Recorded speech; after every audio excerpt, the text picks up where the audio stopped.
안녕하세요. 32회 기출문제 해설하겠습니다. 자, 근데 본격적으로 해설하기 전에 올해 그 시험의 난이도를 한번 좀 살펴보면, 만약에 난이도를 숫자로 나타내면요, 보통 이게 높을수록 더 어려운 겁니다.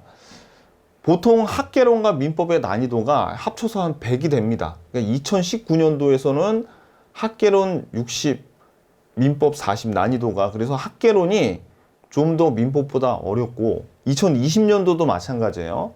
그래서 이 학개론이 꽈락을 만들고, 그 다음에 여러분들이 점수를 깎아먹는, 수험생들의 점수를 깎아내는 그런 역할을 했었거든요. 근데 올해는 학개론이 상당히 쉬웠어요. 거기에 비해서 민법이 꽤 어려운 편이었습니다. 근데 사실 민법의 난이도는 65 정도 되는데, 여러분들이 체감하는 난이도는 이것보다 훨씬 높은 한 80 정도로 어렵게 느껴졌을 겁니다. 왜냐하면 문제가 어떻게 설계가 됐냐면, 1번 문제는 단순 암기인데 여러분들이 굉장히 생소한 게 나왔어요. 그러니까 이게 뭐지? 하고 손도 제대로 못 대는 게 나왔고, 2번, 3번은 사례 문제가 나오는데, 민법 총칙 중에서 여러분들이 제일 까다로워하는 대리에서 사례 문제를 2개 연속으로 출제를 한 거죠. 그러니까 여러분들이 초반에 어떻게 해요? 3번을 그냥 두들겨 맞은 거죠. 이러면 여러분들이 어떻게 되냐면 그야말로 멘붕이 오는 겁니다. 그러니까 이 4번부터 14번까지는 여기는 사례 문제도 하나도 없고 문제가 평이한데, 여러분들의 실력 발휘를 제대로 못하는 거예요. 당황하셔가지고. 이 앞에 어렵기 때문에. 그래서 제가 오리엔테이션에서 항상 뭘 강조했습니까? 이거 제가 시험 보기 얼마 전에 올린 동영상에도 절대 계산 문제하고 사례 문제 먼저 건드리지 말라 그랬잖아요. 그래서 여러분들이 이 사례 문제를 이걸 손 안 대고 그냥 2, 3번 보지도 않고 4번으로 넘어가신 분들은 그래도 좀 화를 면할 수 있었을 텐데, 이거 괜히 이거 건드려가지고 시간 뺏기고 정신적으로 타격 있고 그러면 여러분들 실력 발휘를 잘 못했을 가능성이 큽니다.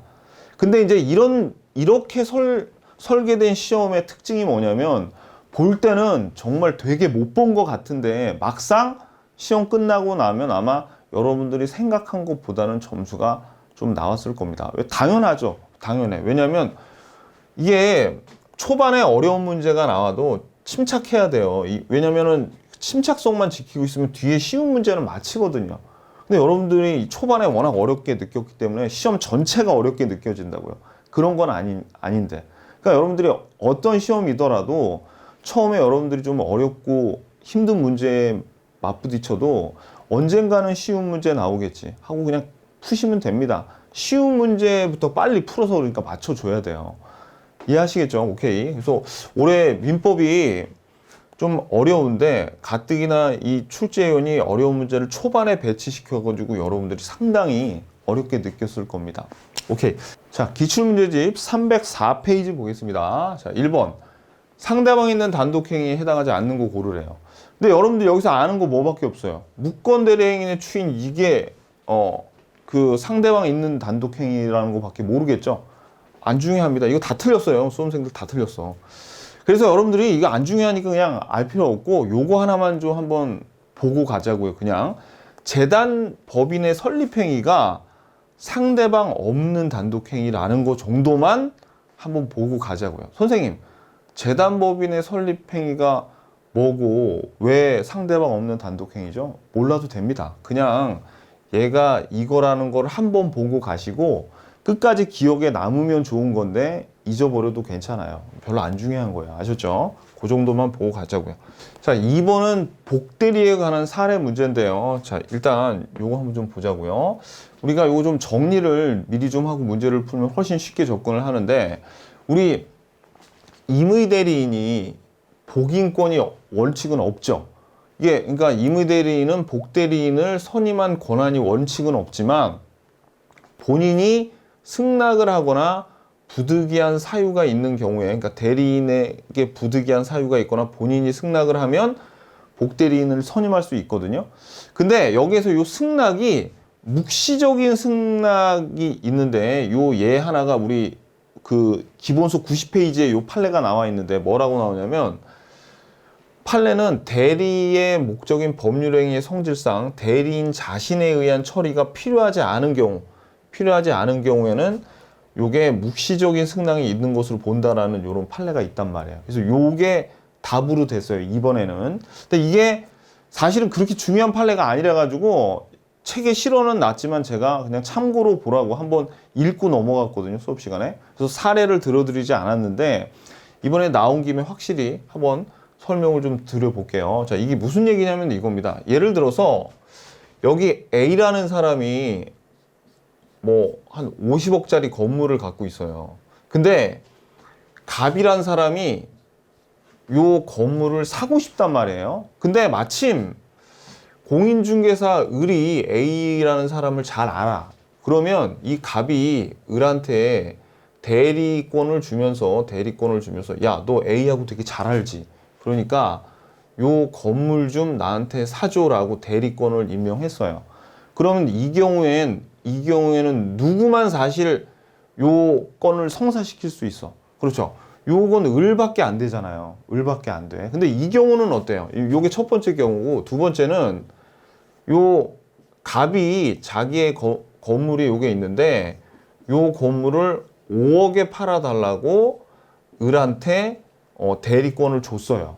그러면 사실 이 갑 입장에서는 을이 팔건 병이 팔건 요 5억 있죠. 요거 5억만 팔아주면 되는 거잖아요. 그러니까 이런 경우에는 꼭 대리인 을 자신에선 처리가 필요하지 않은 경우에는 요 5억으로만 그냥 팔면 되니까 그때는 복대리 선임에 관한 묵시적인 승낙으로 있는 거로 보는 거야. 2번 케이스의 경우에. 근데 1번 같은 경우에는 을 아니면 이거를 성사해 낼 수가 없잖아요. 왜? A하고 친분이 있는 을이 A한테 접근을 해서 요거를 사줄 수 있을 거 아닙니까? 그러니까 이 얘기를 하는 겁니다. 지금 요 얘기를. 그러니까 이렇게 대리인 자신에 의한 처리가 필요한 경우에는 복대리를 선임하면 안 된다는 얘기예요. 근데 이 경우에는 복대리를 선임해도 괜찮다는 묵시적인 승낙이 있다고 보는 거죠. 그러니까 여기에 포인트는 뭡니까? 대리인 자신에 의한 처리가 필요하지 않은 경우. 그죠? 요거죠. 자, 그러면 이제 요 볼게요. 이제 2번 들어가서 이제 한번 보자고요. 갑은 자기 소유의 엑스토지를 매도하기 위해 을에게 대리권을 수여하였다. 이후 을은 병을 복대리인으로 선임하였고 병은 갑을 대리하여 엑스토지를 매도하였다. 이에 대한 설명으로 옳은 것은 이렇게 나왔어. 자, 1번. 병은 갑의 대리인과 동시에 을의 대리인이다. 이건 너무나 쉽죠. 왜? 복대리인도 본인의 대리지 대리인의 대리인이 아니에요. 그러니까 이거 틀렸죠.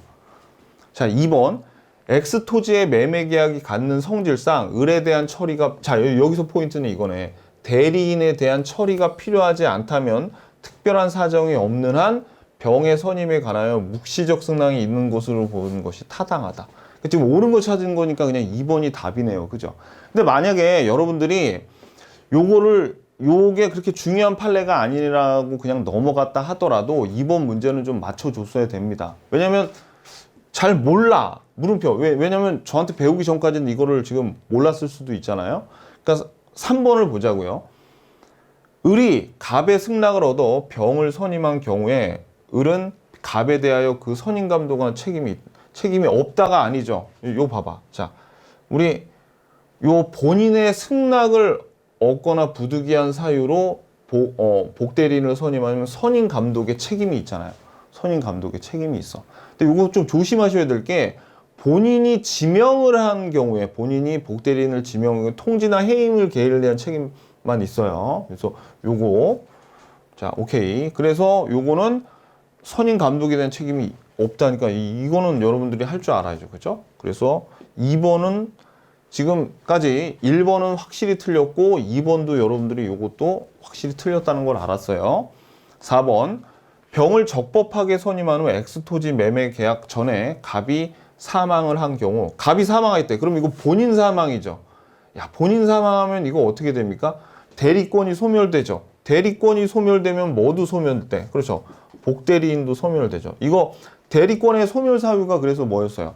본인의 사망과 사성파, 대리인의 사망, 성년 후경 개시, 그 다음에 파산. 사성파 기억나죠? 5성파 중에 조직원 하나 죽어서 4성파 됐다 그랬잖아요. 그죠? 그래서 요거. 그래서 갑이 사망한 경우 특별한 사정이 없다면 병의 대리권은 소멸하지 않는 게 아니라 대리권이 소멸되면 요거 복대리까지 그대로 소멸되는 거죠. 이것도 너무나 쉬운 지문이었어요. 5번. 만일 대리권이 소멸된 을이 병을 선임하였다면 X 토지 매매에 대해서 민법 제129조에 대한 표현 대리 법리가 적용될 여지가 없다가 아니라 이거 대리권이 소멸된 후에 무권 대리에서 배웠잖아요. 대리권이 소멸된 요거를 소멸된 을이 병을 선임하였더라도 요 표현 대리의 법리가 적용될 여지가 있는 거죠. 그죠? 그러니까 사실 2번을 여러분들이 잘 몰랐다 하더라도 1, 3, 4, 5번은 쉬운 거거든요. 그래서 이렇게 2번으로 갔어야 돼요. 2번으로 이렇게. 그래서 2번 문제는 이렇게 보기보다는 쉬운 문제였습니다. 속으로 선생님 당신이나 쉽지 우리가 그렇게 쉬운 줄 알아. 이렇게 삐딱하게 생각하시면 안 돼요. 원래 이렇게 푸는 겁니다. 아셨죠? 오케이. 자, 그 다음에 3번 보겠습니다. 3번. 자, 행위능력자 을은 대리권 없이 갑을 대리하여 갑이 보유하고 있던 매수인의 지위를 병에게 양도하기로 약정하고 이에 병은 을에게 계약금을 지급하였다. 을은 그 계약금을 유흥비로 탕진하였다. 이에 관한 설명을 드립니다. 이 문제도 사실 이 문제 3번 문제가 2번 문제보다 훨씬 어렵습니다. 왜냐하면 여기 보면 쓸데없는 내용이 많이 들어가 있어요. 일단 행위 능력자란 말도 들어가 있고 유흥비로 탕진했다는 얘기가 들어가 있어요. 근데 이거는 문제 푸는데 아무 뭐 역할을 못 해요. 이거는 마치 그냥 뭐 하고 가냐면 우리 부동산학 개론 풀 때 여기 괄호 안에 단 다른 조건은 일정하다. 뭐 그 말이랑 똑같은 거야. 그러니까 아무 도움이 안 돼.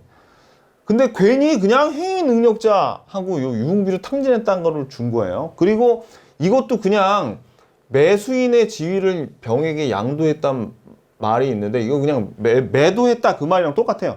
매수했다 뭐 그 말이랑 똑같은 거니까 이것도 그렇게 신경 쓸 일이 없는데 일단 문제를 읽어보면 행위 능력자가 유흥비로 탕진을 해? 매수인의 지위를 양도한 건 또 뭐지? 막 이런 식으로 접근을 하니까 문제에서부터 지금 좀 헷갈리거든요. 근데 이거는 그냥 이런 뭐 지위 양도하는 걸로 생각하지 말고 매매로 그냥 생각하시면 돼요. 요 두 개는 아무런 문제 푸니까 요 세 가지가 문제 푸는데 아무런 뭐 어떤 제약이나 그런 걸 주지 않습니다. 아셨죠? 이거 이 3번 문제가 제일 어려웠어요. 이번 문제 제가 보기에는. 자, 그러면 한번 볼게요. 자, 이거는 그러면 어떻게 되느냐? 이것도 한번 일단은 그려보자고요. 자, 여기에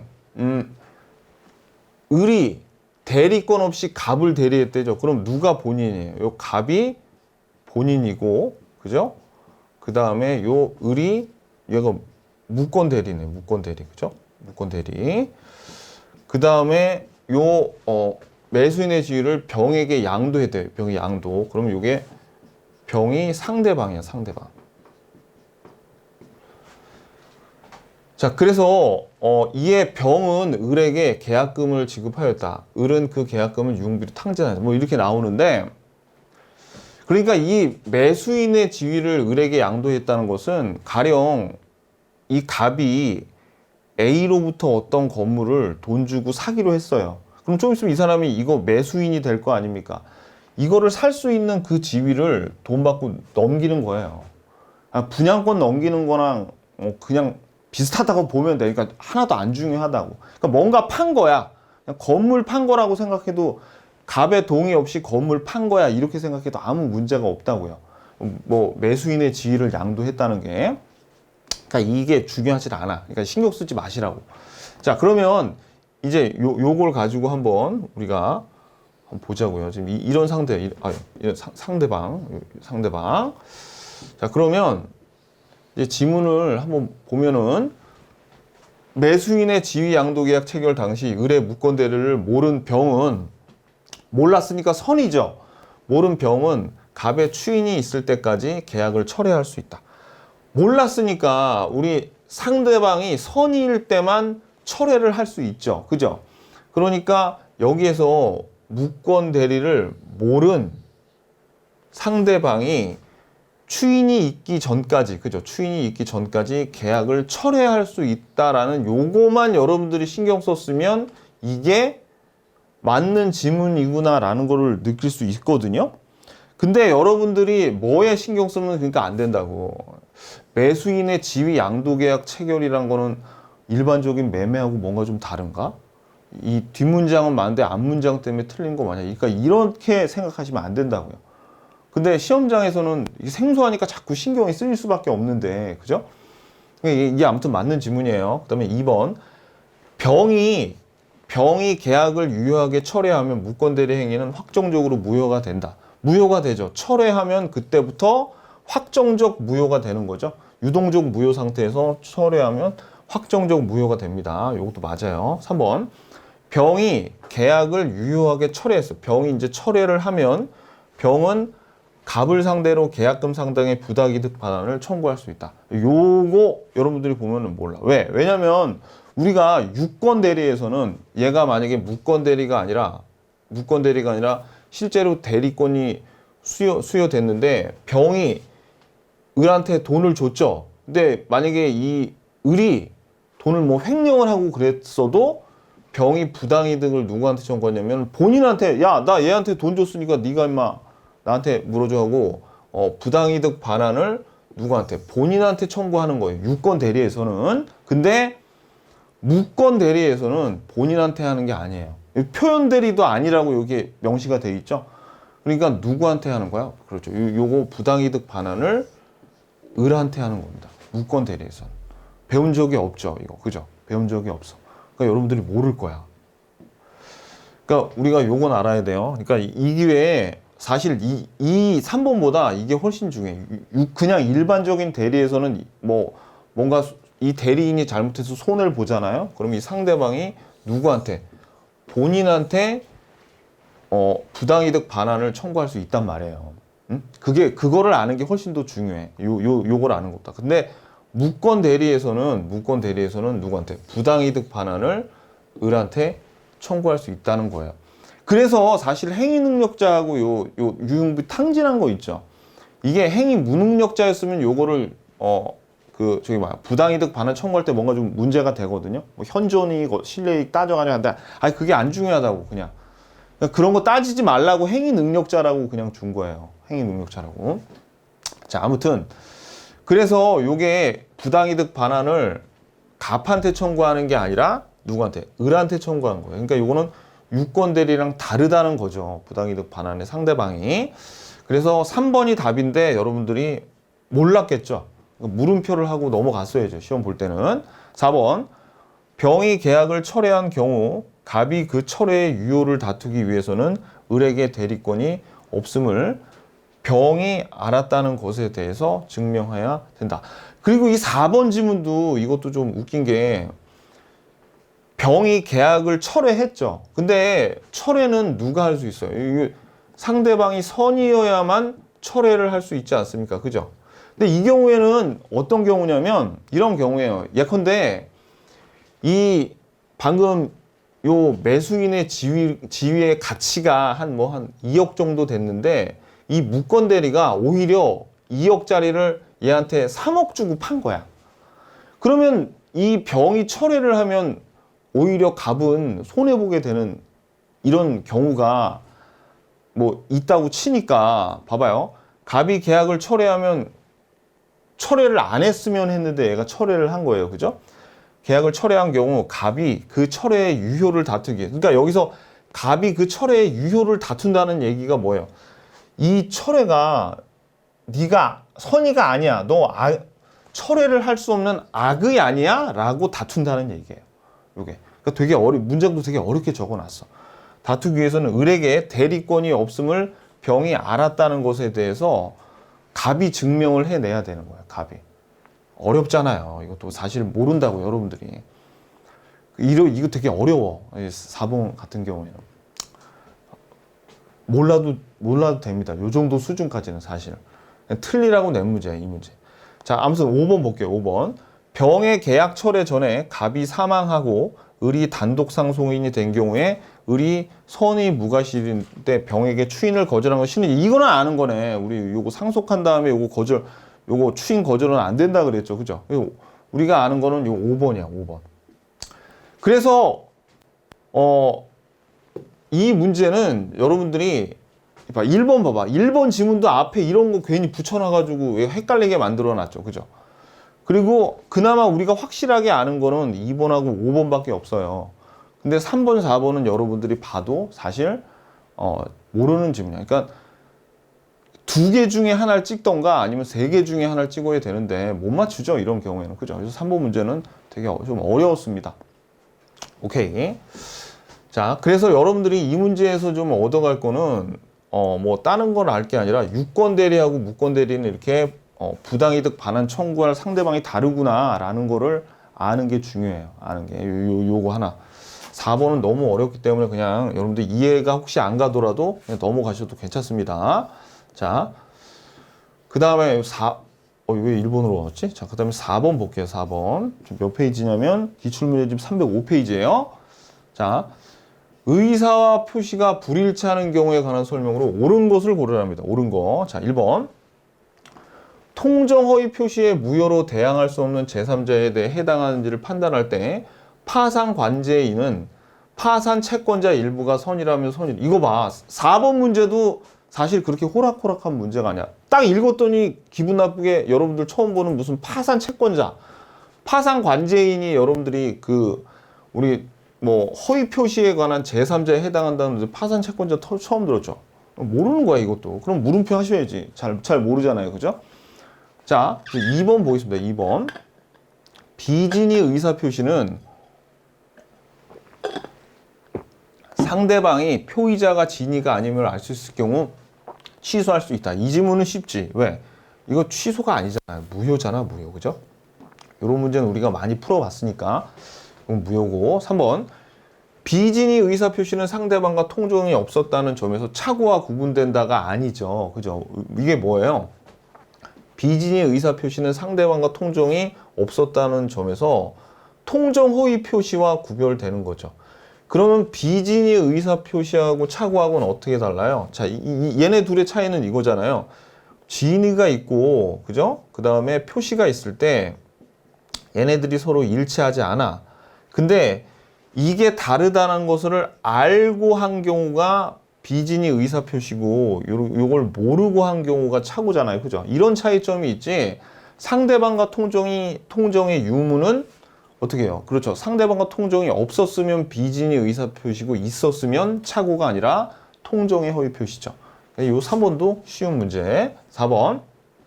통정 허위 표시의 무효에 대항하려는 제3자는 자신이 선이라는 것을 증명하여야 한다. 아니죠. 여러분들 봐봐요. 무효에 대항하려는 자가 증명하는 게 아니라 무효를 주장하는 자가 증명해야죠. 그러니까 이것도 틀렸고. 5번. 매수인이 채무 불이행을 이유로 매도인이 계약을 적법하게 해제해도 또 취소할 수 있죠. 이거 우리가 굉장히 중요하다고 강조드리는 거니까 해제했다면 착오를 이유로 취소권이 소멸하는 게 아니라 또 취소할 수도 있어요. 그러니까 4번 문제가 1번 지문을 이거 파산 채권자 여러분들 보는 순간 기분 나빴겠지만 나머지 이 4개가 있기 때문에 4개를 소거하면 답이 1번이라고. 그러니까 4번부터는 풀만 했다고요.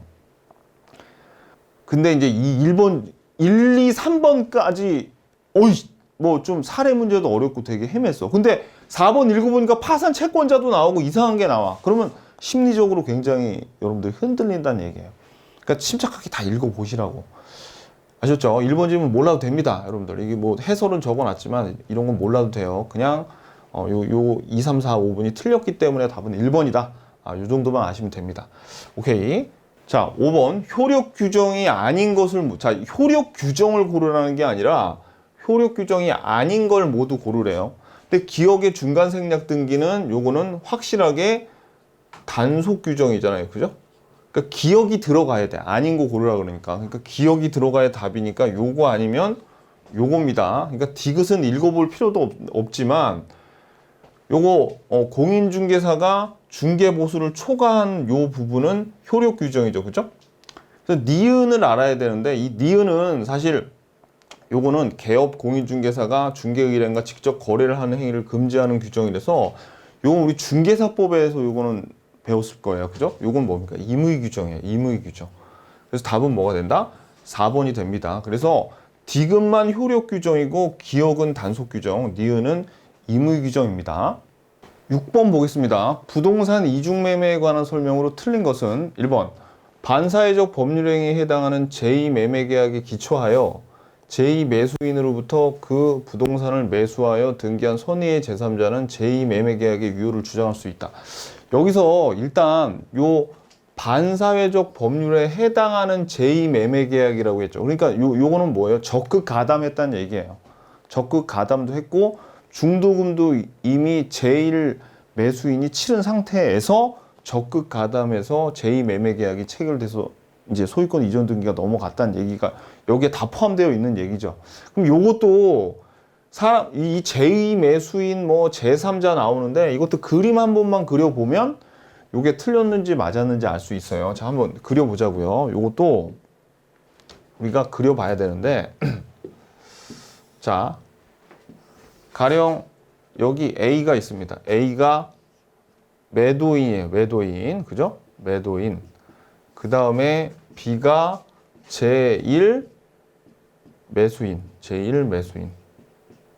원래 계약을 먼저 했죠. 계약을 먼저 하고 중도금까지 줬는데 이 C가 적극 가담을 했어요. 적극 가담을 한 제2 매수인이야. 그랬는데 이제 요 적극 가담한 후에 반사회적 법률행위에 해당하는 제2매매계약을 체결한 다음에 요거를 누구한테? D한테 선의의 제3자, 선의의 제3자에게 요거를 매도를 했으면 이 선의의 제3자가 보호받느냐 그 얘기 아닙니까? 보호됩니까? 아니죠. 절대 무효잖아요. 요거는 절대 무효이기 때문에 선의의 제3자는 보호받지 못하죠. 자, 이제 요 그림을 보면서 한번 읽어보면 읽힙니다. 자, 반사회적 법률행위에 해당하는 제2매매계약의 기초에서 이 제2매매계약의 기초에서 제2매수인으로부터 요 C로부터 그 부동산을 매수하여 등기한 선의의 제3자는 제2매매계약의 유효를 주장할 수 있다. 보호받을 수 있다는 말이랑 똑같죠. 보호받을 수 있다는 그 말이랑 똑같은데 유효를 주장할 수 없죠. 왜냐하면 이거는 선의의 제3자를 보호하는 상대 무효가 아니라 절대적인 무효이기 때문에. 오케이, 됐습니다. 자, 그 다음에 2번 제2매수인이 이중매매 사실을 알았다는, 그러니까 지금 틀린 것은 찾는 거니까 이게 바로 그냥 1번이 나오네요. 이런 게 시험장에 나왔으면 그냥 뒤에 읽어볼 필요도 없어요. 이렇게 확실한 게 나왔으면. 네, 보자고요. 제2매수인이 이중매매 사실을 알았다는 사정만으로 제2매매계약을 반사회적 법률행위에 해당한다고 볼 수 없죠. 그죠? 적극 가담해야지. 적극 가담해야지 반사회적 법률행위가 되는 거죠. 3번 특별한 사정이 없는 한 먼저 등기한 매수인이 목적 부동산의 소유권을 취득하죠. 그죠? 그래서 아까 요 A가 B하고도 계약하고 C하고도 계약했는데 이 경우에 등기가 먼저 된 쪽이 소유권을 가져간다는 그런 얘기예요. 자, 4번 반사회적 법률행위에 해당하는 이중매매의 경우 제1매수인은 제2매수인에 대하여 소유권 이전 등기 말소를 청구할 수 없고 대위해야 된다 그랬죠. 그러니까 이것도 맞는 얘기죠. 그죠? 자, 3번 부동산 이중매매 법리는 이중으로 부동산 임대차 계약에 체결되는 경우에도 그렇죠. 요 이중매매 법리는 뭐 임대차 계약뿐만 아니라 저당권, 전세권 여기 다 적용될 수가 있습니다. 그래서 답은 1번이에요. 1번. 자, 7번. 307페이지입니다. 법률행위의 취소에 대한 설명으로 틀린 것은 자, 1번. 취소권은 추인할 수 있는 날로부터 3년 내에 3년 내에 법률행위를 한 날부터 10년 내에 행사해야 된다. 맞죠? 요거 굉장히 중요한 문장. 취소에 대해서 나오면 항상 요게 나옵니다. 2번.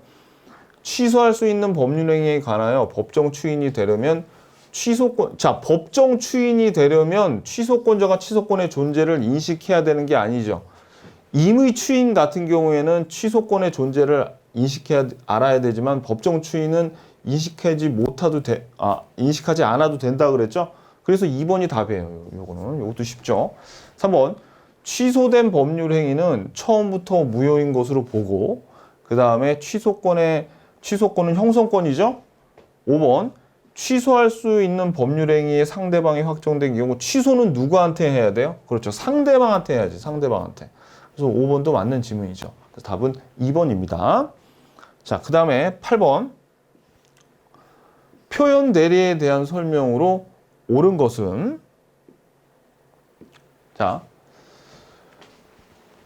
1번. 본인이 타인에게 대리권을 수여하지 않았지만 수여하였다고 상대방에게 통보한 경우 그 타인이 통보받은 상대방 외자와 본인을 대리하여 행위한 때에는 민법 125조에 표현돼. 아마 여러분들이 이 문장을 읽어보면 이게 과연 한국말인가 아닌가 아마 좀 헷갈리셨을 거예요. 요거 조금 이따 보자고요. 나머지 본 다음에 2번. 표현 대리가 성립하는 경우 과실상계 법리를 유추 적용해서 경감할 수 없죠. 이거는 우리가 기출문제 풀면서 계속 나오는 지문이었어요. 이거 많이 풀어봤고. 3번.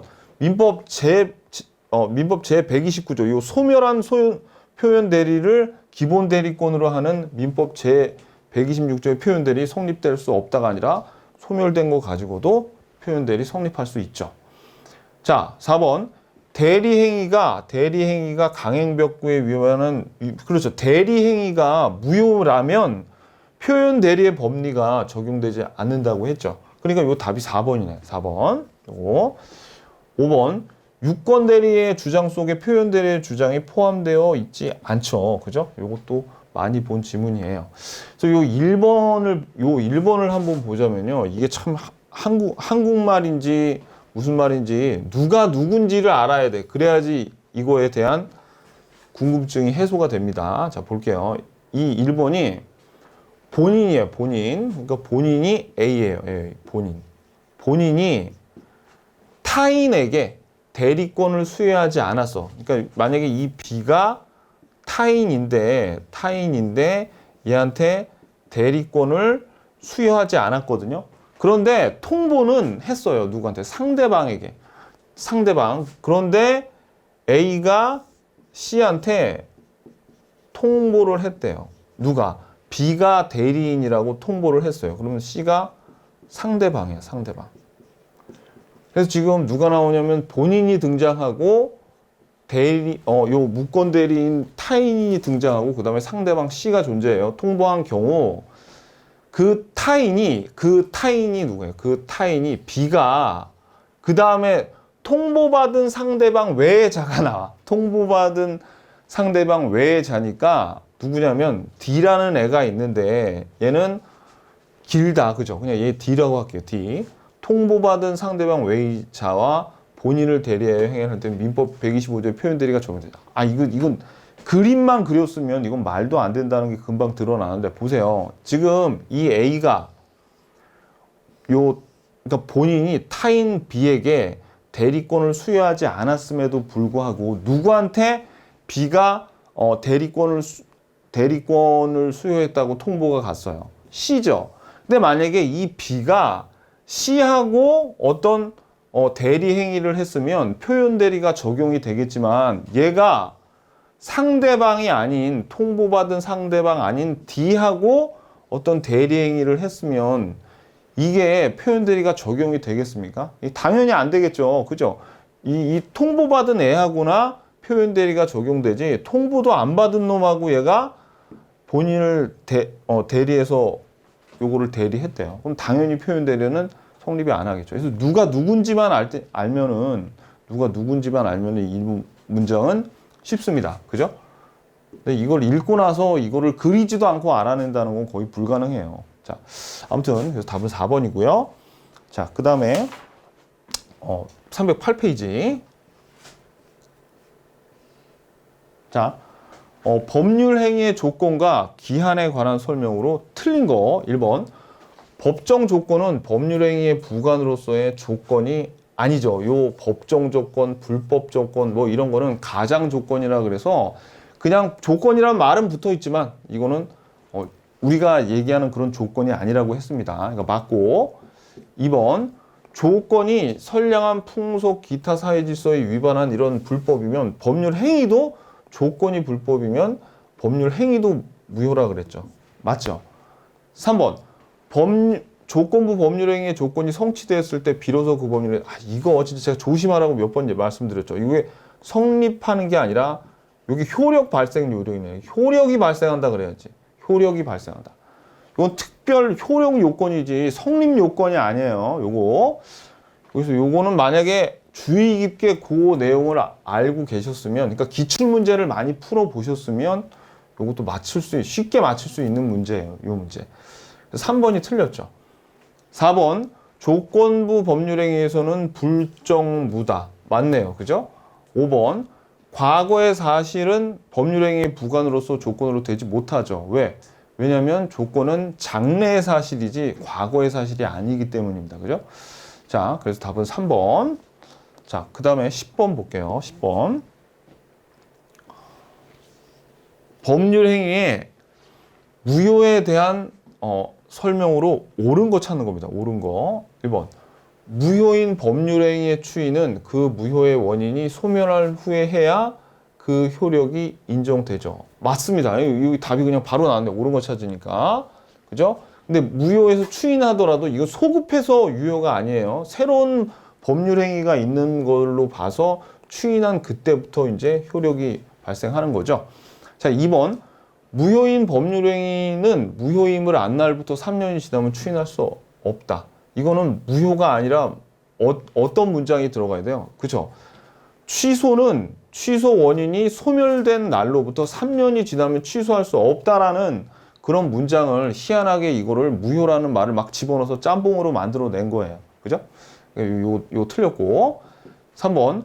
법률행위의 일부분이 무효이면 원칙적으로 전부 무효죠. 근데 가정적 의사 또는 가상적 의사로 서로 합의가 있으면 그 일부도 유효가 될 수 있다라고 배웠는데 여기서 가정적 의사를 고려되지 않는다 그러면 틀리는 거죠. 4번 무효인 법률행위의 추이는 묵시적인 방법으로도 할 수 있다. 없다 그래서 틀렸고요. 그 다음에 강행벽규 위반의 무효인 법률행위를 추인 못해. 강행벽규 위반으로 무효인 법률행위는 추인 못하죠. 그죠? 그러니까 뭐 처음부터 유효한 법률행위 무효는 추인해도 소급효가 아니라 그랬어요. 그러니까 이거 앞뒷 문장 다 틀린 겁니다. 이거. 그죠? 답은 뭐다? 1번입니다. 1번. 자, 11번 보겠습니다. 이 문제도 아마 다 틀렸을 겁니다. 수험생들 대부분. 그나마 우리가 좀 눈에 익은 게 4번, 5번인데 얘네들은 답 찾는데 도움이 안 돼요. 그래서 답이 3번인데 일단 1번은 우리가 아는 게 186조, 187조밖에 모르죠. 뭐 끼케봐야 103조, 104조 뭐 그 정도밖에 모르는데 이 185조는 이게 뭐냐면 법률과 관습법 이외에는 물권을 창설하지 못한다. 그 물권 법정주의에 대해서 얘기하는 거거든요. 그러니까 우리가 뭐 이렇게 185조 뭐 이렇게 뜬금없이 이름 알 리가 없잖아요. 그리고 2번하고 3번은 그냥 뭐 중요하진 않은 건데 그냥 이 기회에 이 정도는 좀 알아두세요. 우리 소유권에는 어떤 권능이 있냐면 사용 수익할 수 있는 권능이 있고요. 사용 수익할 수 있는 권능과 그다음에 처분할 수 있는 권능 두 가지가 있는데 얘네들을 일시적으로 다른 사람에게 일시적으로 줄 수는 있어.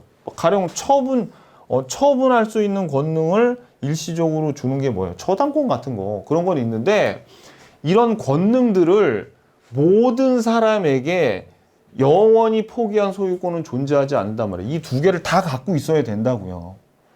그래서 처분 권능이 없는 소유권은 인정되지 않는다는 거예요. 이 두 개의 권능을 다 갖고 있어야 된다고. 그래서 답이 3번인데 안 중요하다고 별로 안 중요해. 그냥 알아만 두시라고. 아셨죠? 그러니까 많이 다 틀렸을 겁니다. 11번은. 자, 그 다음에 12번 물권적 청구권에 관한 설명으로 옳은 것은 자 1번 여러분들 이 물권 뭐 소유권도 물권 중에 하나니까 물권하고 물권적 청구권은 서로 분리될 수가 없다 그랬죠. 그래서 소유권이 소멸되면 물권적 청구권도 소멸되고 소유권의 소멸시효와 뭐 물권적 청구권의 소멸가 별도로 분리된다 이런 얘기 나오면 다 틀리는 거예요. 그죠? 봐봐요. 소유권을 양도한 전 소유자가 물권적 청구권만을 분리 유보할 수는 없어요. 그래서 분리 유보해서 불법 점유자에 대해서 전 소유자가 물권적 청구권에서 방해 배제할 수 없다고 이건 우리가 판례를 통해서 배웠었죠. 2번 물권적 청구권을 행사하기 위해서는 그 상대방에게 귀책 사유가 없어도 된다고 했습니다. 그죠? 이게 어떤 뭐 자연 재해 등으로 인한 피해가 있어도 물권적 청구권 행사할 수 있다 그랬죠. 귀책 사유가 없다 하더라도. 그래서 요 1번하고 이제 좀 일맥상통한 게 뭐가 나오냐면 요 4번하고 5번이 봐봐요. 요것도 소유권에 기한 물권적 청구권은 분리해서 별도의 소멸시에 대상된다니까 틀렸죠. 그리고 5번은 소유권에 기한 물권적 청구권은 그 소유자가 소유권을 상실하면 더 이상 인정되지 않는다. 그러니까 요 5번이 답이라고요. 그죠? 같이 한다고. 물권적 청구권과 소유권은. 그 다음에 3번은 여러분들 요거 소유권에 기한 방해 배제 청구권에 있어서 방해에는 과거에 이미 종결된 손해가 포함되지 않죠. 그래서 여러분들이 요걸 가지고 우리가 뭐를 떠올리셔야 되냐면 우리 예전에 봤던 건데 우리 민법 기본서 요 페이지에 이거. 자, 기본서 147페이지에 요거 배웠던 거 기억나요? 관련 판례 여기에 대한 거. 그래서 소유권에 관한 기한 방해 배제 청구권에 있어서 방해라 함은 현재에도 지속되고 있는 침해를 의미하는 거고 과거에 일어난 이 손해는 어떤 영역이라 그랬어요? 손해배상의 영역이라고 했었죠. 요거를 여러분들이 딱 보고 그래서 요 2번이 틀렸다는 것을 알아야 돼요. 손해가 포함이 안 된다고. 이거는 손해배상의 영역입니다. 오케이. 자, 그 다음에 13번 등기 청구권에 관한 설명으로 옳은 것은 요 내용 우리가 그 물권법 처음 들어갈 때 등기 청구권과 등기 신청권에 대한 차이점을 설명드렸었고 제가 이제 등기법 수업할 때 이건 좀 자세히 설명드렸는데 등기 청구권하고 등기 신청권하고 완전히 달라요. 등기 청구권이란 건 뭐냐면 이런 거죠. 자, 봐봐요. 여기 지금 건물이 있는데 A가 B한테 매매를 원인으로 하는 소유권 이전 계약을 체결했어요. 그래가지고 B가 잔금을 줄 때 B가 잔금을 주잖아요. 그럼 잔금을 주면서 B에게는 어떤 권리가 생기냐면 야, 너 나하고 같이 등기하러 가자라고 등기를 청구할 수 있는 등기 청구권이라는 그런 권리가 생겨요. 근데 등기 청구권을 B가 A한테 등기 청구를 행사하면 A하고 V는 어디로 가냐면 등기소에 가서 등기를 신청할 수 있어요. 그래서 이걸 뭐라 그러면 등기 신청권이라 그런 거예요. 그러면 등기 청구권이란 것은 사인과 사인 간에 사인이 청구할 수 있는 사법적인 권리죠. 근데 이 등기 신청권은 이 사람들이 국가인 등기소에 하는 공법적인 권리예요. 그러니까 완전히 틀리다고. 얘네들 등기 신청권이 등기관한테 그 신청하는 거고 청구권은 지들 당사자끼리 하는 거야. 그래서 등기 권리자와 등기 의무자가 함께 국가의 등기를 신청하는 공법상의 권리가 아니라 그러면 이게 등기 신청권이어야 되죠. 그죠? 요거를 제가 수업 시간에 짧게 했었고 등기법 가면 요거를 등기 신청 적격, 등기 신청 능력 하기 전에 요걸 반드시 하거든요. 이런 문제가 나올까 봐 했는 이걸 반드시 하는데 이 민법에서 나올 줄은 저도 몰랐어요. 근데 아무튼 요거 그래서 틀렸죠. 니은번. 그럼 기억 들어가면 다 틀린 거네. 슉. 그죠? 자, 니은번. 부동산 매수인이 그 목적물을 인도받아 이를 사용 수익할 수 있는 이상 그 매수인의 등기 청구권은 시효로 소멸되지 않는다. 이거 지겹도록 본 거죠. 이건 맞죠? 요거 옳은 거 모두 고르는 거니까 요거 둘 중에 하나야. 둘 중에 하나. 디귿번. 취득 시효 완성으로 인한 소유권 이전 등기 청구권은 시효 완성 당시에 등기 명의인이 동의해야만 양보할 수 있는 게 아니죠. 그죠? 이거 누가 동의해 줍니까? 이 경우에. 그죠? 그러니까 답이 뭐예요? 요거 3번이에요. 3번. 아니, 3번이 아니지. 요거 니은이니까 2번이지. 2번. 그죠? 니은 하나 맞으니까. 요 둘 중에 하나였으니까. 그죠? 2번. 자, 그다음에 14번. 야, 이거는 진짜 있잖아요. 그 등기법 문제, 등기법 문제, 등기법 기출 문제 그대로 나온 지문이 답이 됐는데 이게 하지만 제가 그 민법 시간에도 요 물권편에서 그 가등기에 대해서 좀 알려드렸거든요. 가등기에 대해서 알려드렸는데 그 내용을 우리가 지금 한번 살펴보자고요. 지금 이게 몇 페이지냐면 기출문제 310페이지예요. 310페이지.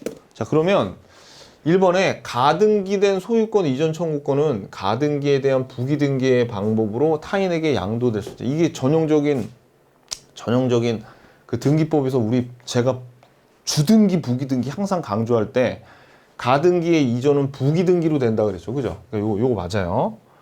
부기등기로 된다. 이거 맞고. 자, 그 다음에 2번. 정지조건부 청구권을 보전하기 위한 가등기도 허용되죠. 시기정지부 가등기 되는데 종기해제부 안 된다고. 그거. 요건 민법 시간에도 제가 했고요. 3번은 이건 일단 넘어가고 4번. 가등기는 물권적 청구권을 보전하기 위해서는 할 수 없죠. 그렇죠. 이것도 채권적 청구권을 보전하기 위해서 하는 거죠. 가등기. 5번. 소유권 이전 청구권을 보전하기 위한 가등기에 기한 본등기를 청구하는 경우 가등기 후 소유자가 변경되더라도 가등기 당시의 등기 명의인을 상대로 해야 된다. 이것도 우리 등기 의무자, 등기 권리자 배울 때 그렇게 강조했던 게 여기에서 나오잖아요. 그죠? 가등기 당시의 소유자, 가등기 당시의 소유자가 등기 의무자가 되는 거다. 라는 거죠. 요거. 그러니까 이 5번 같은 경우는 3번은 조금 이따가 설명드리고 5번이 이게 무슨 얘기냐면 이거예요. 뭐냐면 자, 요 A가 B한테 가등기 해주고 나중에 본등기 해주기로 했죠. 그러면 원래 이거를 다른 사람한테 팔면 안 되는데, 그러니까 이런 경우에 요 A가 자기 부동산을 B한테 가등기 해주고 나중에 본등기 해주기로 했는데 가등기 해놓고 원래 딴 놈한테 팔면 안 되는데 다른 사람한테 팔았어요. 그러면 요게 가령 C에게 이렇게 소유권 이전이 됐다고 쳐봐요. 그러면 이제 나중에 B가 여기에 본등기하러 갈 거 아닙니까? 이렇게 본등기하러 갈 때 C랑 같이 가느냐 A랑 같이 가느냐 그 문제거든요. 그럼 누구랑 같이 가야 되냐면 즉 등기 의무자가 C가 아니라 A입니다. 그러니까 가등기할 당시의 등기 명의인이 A죠. 얘는 지금 본등기 하려고 할 때 등기 명의이잖아요. 왜냐면 여기서 이렇게 B가 소유권 이전 등기하고 본등기 해버리잖아요. 그러면 C는 얘는 직권말소의 대상이 되는 거예요. 직권말소의 대상. 그렇기 때문에 누구랑 가는 거냐면 A랑 가야 돼요. A랑. 그래서 요 지문이 만약에 요 출제위원이 틀리게 내려면 가등기 당시의 등기 명의인 대신 본등기 당시의 등기 명의인이라고 했으면 이 지문이 틀리는 지문이 되는데 가등기 당시의 등기 명의인을 상대로 해야 된다는 게 이게 맞아요. 완전히 등기법 문제예요. 이 100%. 그죠? 그러면 이제 이 사람한테 출제위원한테 아니 왜 저기 민법 문제에 등기법 문제를 내쇼? 이렇게 따지면 뭐라 그랬어요? 이 출제위원이 뭐라 그랬어요? 아니 부동산학 개론에는 공법 문제도 내고 별거 다 냈는데 난 좀 그러면 안 되나? 뭐 그렇게 따지겠죠. 그죠? 좀 제가 보기엔 너무 좀 심했습니다. 이게 좀 이렇게 자, 근데 이 3번 지문은 근데 이거는 그러니까 그 저한테 등기법을 배우셨고 이 민법 시간을 좀 들었으면 민법 시간 들었으면 한 3개 지문은 제거가 가능하고 등기법을 배우셨으면 1, 2, 3, 4, 1, 2, 4, 5는 그냥 망설임 없이 제거하고 3번이 답이란 거를 이걸 알았을 텐데 사실 이거는 31회 우리 등기법 기출문제 지문이에요. 그래서 이거 등기법 기출 풀이할 때도 제가 이거는 했던 겁니다. 근데 좀 어려워요, 요거는. 자, 한번 읽어보면 그냥 설명할 테니까 부담 없이 들으세요. 이거 민법에서 또 나올 가능성은 별로 없어요. 이거 등기법에서도 이거 한 번밖에 기출 안 된 건데 그냥 해설은 해 드릴 테니까 듣기 싫으면 그냥 안 들으셔도 돼. 빨리 넘기기로 넘기셔도 돼요. 자, 가등기에 기한 본등기 절차에 의하지 않고 별도의 본등기를 경료받은 경우 제3자 명의로 중간 처분 등기가 있어도 가등기에 기한 본등기 절차의 이행을 구할 수 없다. 읽어봐도 뭔 소리인지 도저히 모르겠죠. 자, 이게 무슨 얘기냐면 이겁니다. 자, 지금 얘가 가등기를 비합부로 했죠. 가등기를 비합부로 했는데 만약에 요 가등기 하고 나서 제3자가 여기 을구에 저당권 설정 등기 같은 거 하잖아요. 뭐 C로. 그러면 어떤 일을 당하냐면 얘가 본등기를 하잖아요. 소유권 이전 본등기 하게 되면 얘는 직권말소 됩니다. 직권말소. 그래서 가등기하고 본등기 사이에 어떤 등기가 오잖아요. 그러면 중간 처분적 등기라 그래서 걔는 본등기 할 때 싹 직권 말소를 당하게 돼요. 이 원리를 먼저 아셔야 돼. 근데 자, 이제 좀 보자고요. 어떤 일이 있었냐면 이렇게 가등기를 해놓고 원래는 이 A가 B한테 본등기 해주면 되죠. 근데 얘네들이 뭐 본등기 하려고 그러니까 서류도 좀 복잡하고 그래서 야, 어차피 네 거잖아 임마. 그러니까 내가 그냥 너한테 본등기 같은 거 안 하고 소유권 이전 등기 바로 해줄게 라고 한 거야. 그러면 이런 상태에서 만약에 B가 본등기 하겠다고 등기소 가면 등기관이 뭐라고 그러겠어요? 너 정신 나간 거 아니야? 어차피 임마 네 건데 뭐하러 또 본등기를 하러 와. 이럴 거 아닙니까? 그러니까 이런 가등기가 있더라도 자기 앞으로 소유권 이전 등기가 되면 본등기를 원래 못해요. 원래 못한다고. 그런데 어느 경우가 있냐면 이런 경우가 있을 수 있어. 어떻게 되냐면 자, 자기 앞으로 본등기가 아니라 자기 앞으로 별도의 소유권 이전 등기. 근데 우리 지문에는 이걸 본등기라고 표현했어요. 그래서 제가 이 지문이 약간 좀 허술합니다. 근데 봐봐요. 이게 자기 앞으로 소유권 이전 등기 따로 했죠. 그럼 원래는 본등기 할 필요도 없고 등기관이 본등기에도 받아주지도 않는데 만약에 요 사이에 저당권이 이렇게 왔어 봐. C 앞으로 이렇게. 그러면 본등기가 됐죠. 아니, 소유권 이전 등기가 됐다 하더라도 얘는 이 저당권을 말소시키기 위해서 본등기를 해줘야 돼요. 이런 식으로. 그러면 얘는 혼동에 의해서 이렇게 말소가 되는 거고 요 놈은 본등기 했으니까 중간 처분적 등기로 등기를 했죠. 그러니까 이게 무슨 얘기냐면 이겁니다. 원래 별도의 소유권 이전 등기가 되어 있는 경우에는 본등기를 받아주지 않아요. 본등기를 할 수 없는데 별도의 이전 등기를 했다 하더라도 다른 중간 처분적 등기가 있으면 요 놈을 말소시키기 위해서 소유권 이전 등기가 있다 하더라도 본등기를 해준다라는 의미입니다. 무슨 얘기인지 아시겠죠? 요걸 지우기 위해서. 그래서 지문을 한번 다시 보자고요. 자, 가등기에 기한 본등기 절차에 의해서 그러니까 요거를 사실은 본등기보다 별도의 소유권 이전 등기라고 했어야지 더 명확해집니다. 이거 별도의 본등기라고 하면은 헷갈려 되게. 그래서 별도의 소유권 이전 등기를 격려받은 경우에 제3자 명의로 중간처분 등기. 이게 뭘 의미하는 거예요? 제3자 명의로 중간처분 등기. 이게 아까 우리가 봤던 요 저당권 의미하는 거죠. 요거.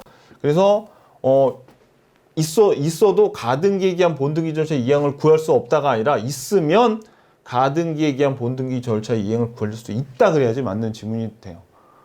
설명도 엄청 오래 하고 막 열성적으로 했지만 안 중요하다는 게 저를 좀 허무하게 만듭니다. 별로 안 중요해요. 이거는 이 등기법에서도 딱 한 번 출제됐습니다. 또 나올 가능성은 거의 없다고 봐도 돼요. 하지만 알면 좋아. 왜냐면 저거는 가등기에 대한 구조를 이해하기에 그나마 좀 유용한 거거든요. 자, 15번 보자고요. 15번. 자, 갑을병은 X토지를 각 2분의 1, 4분의 1, 4분의 1 지분으로 공유하고 있어요. 이에 관한 설명으로 옳은 것을 고르래요. 자, 1번. 을이 X토지에 대한 자신의 지분을 포기한 경우 을의 지분은 갑병에게 균등한 비율로 귀속된다가 아니죠. 요건 쉽다, 그죠? 균등한 게 아니라 지분 비율로, 각각의 지분 비율로 귀속이 돼야죠. 자, 2번. 당사자 간의 특약이 없는 경우 갑은 단독으로 X토지를 제3자에게 임대할 수 있다. 아니죠. 요거 조심하셔야 돼. 2분의 1은 과반이 아니잖아요. 과반이 아직. 과반은 그러니까 이거 여러분들 이거 많이 실수하시는데 만약에 10명이 있죠. 10명.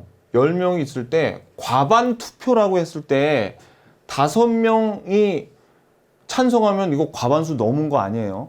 어떻게 해야 돼요? 그렇죠. 이 반보다 조금 더 많아야 돼. 6명이 돼야지 그때부터 과반수를 확보한 겁니다. 반을 넘어야 돼. 반을 넘어야 돼. 그러니까 이게 어떻게 되냐면 갑이 단독으로 임대할 수 없어요. 얘는 과반 지분권자가 아니에요. 3번. 갑을은 엑스토지에 대한 관리 방법으로 엑스토지의 건물을 신축할 수 없어요. 왜냐면 이거는 신축하는 거는 관리 행위가 아니죠. 그래서 이건 전원 동의가 필요합니다. 그래서 틀렸고 또 틀렸다. 자, 4번. 갑을병이 엑스토지의 관리에 관한 특약을 한 경우 그 특약은 특별한 사정이 없는 한 그들의 특정 승계인에게도 효력을 미친다라고 우리가 이거를 어디서 배웠냐면 기본서 225페이지에 5번에 쌍괄호 4번에 있습니다. 뭐 기본서를 따로 보진 않겠지만 이런 특약을 하면 승계인에게 효력을 미칩니다. 요거 답이 요거는 배웠던 겁니다. 요게 맞아요. 자, 5번. 병이 갑을과의 협의 없이 엑스토지를 배타적 독점적으로 점유하고 있는 경우 을은 공유물의 보존 행위로 인도를 청구할 수 있다가 아니라 없다로 작년에 개정됐죠. 그죠? 그래서 답은 4번입니다. 4번. 자, 16번. 소유권에 관한 설명으로 틀린 것은 1번. 기술적 착오로 지적도상의 경계선이 진실한 경계선과 다르게 작성된 경우 그 토지의 경계는 실제 경계에 따른다. 이거는 만약에 2차를 저하고 공부하셨으면 너무나 쉬운 지문인데 2차의 지적법을 안 배우신 분들은 이거 모르겠죠. 그냥 2차를 안 했다고 칠게요. 그럼 몰라. 그죠? 자, 2번. 토지가 포락되어 원상복구가 불가능한 경우에는 물리적으로 멸실됐으니까 권리도 소멸하죠. 그러니까 소유권 소멸합니다. 맞아요. 자, 3번. 타인의 토지를 통과하지 않으면 필요한 수도를 설치할 수 없는 토지의 소유자는 그 타인의 승낙 없이도 수도를 모르겠네, 읽어도. 그죠? 모르는 지문이 2개야. 그죠? 4번 볼게요. 포위된 토지가 공로에 접하게 되어 주의 토지 통행권을 인정할 필요가 없어진 경우에도 그 통행권은 존속하는 게 아니죠. 이제 주의 토지 통행권을 인정할 필요가 없어지면 소멸되잖아요. 그죠? 요 4번 틀렸네. 그러니까 여러분들이 1번, 3번을 모르더라도 4번만 알면은 이 문제는 맞춰야죠. 5번. 증축된 부분이 기존의 건물과 구조상, 이용상 독립성이 없으면은 부합되죠. 맞네. 요거는 지적법에서 아주 굉장히 중요한 지문이거든요. 그러니까 등기법, 그러니까 공시법에서 좀 많이 가져왔어요, 이번에. 자, 그리고 여기 어떤 요 문제집 중에 여기에 소멸한다인데 존속한다로 오타가 난 게 있을 겁니다. 그러니까 요거 해설에 요거 존속한다를 소멸한다로 고쳐주세요. 요 오타가 났으니까. 자, 그 다음에 17번 보겠습니다. 17번 몇 페이지냐면 312페이지. 부동산의 점유취득 시효에 관한 설명으로 틀린 것은 1번. 성명불상자의 소유물에 대해서 시효취득을 인정할 수 있다. 요거 잘 모르겠죠. 물음표.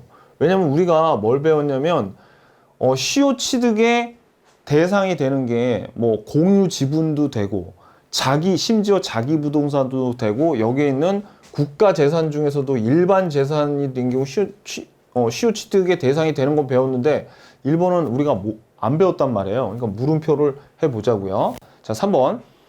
점유자가 자주점유의 권한을 주장했는데 이것이 인정되지 않는 경우에 특별한 사정이 없으면 자주점유의 추정은 번복되지 않죠. 그 이유가 가장 근본적인 원인이 뭐라 그랬어요? 그렇지. 이거 점유자는 뭐예요? 그렇지. 입증 책임이 점유자한테 있는 게 아니라 그랬잖아요. 그래서 소유자가 주장을 해가지고 만약에 이 점유자가 패소하면 그때는 이 자주점유가 타주점유로 번복되죠.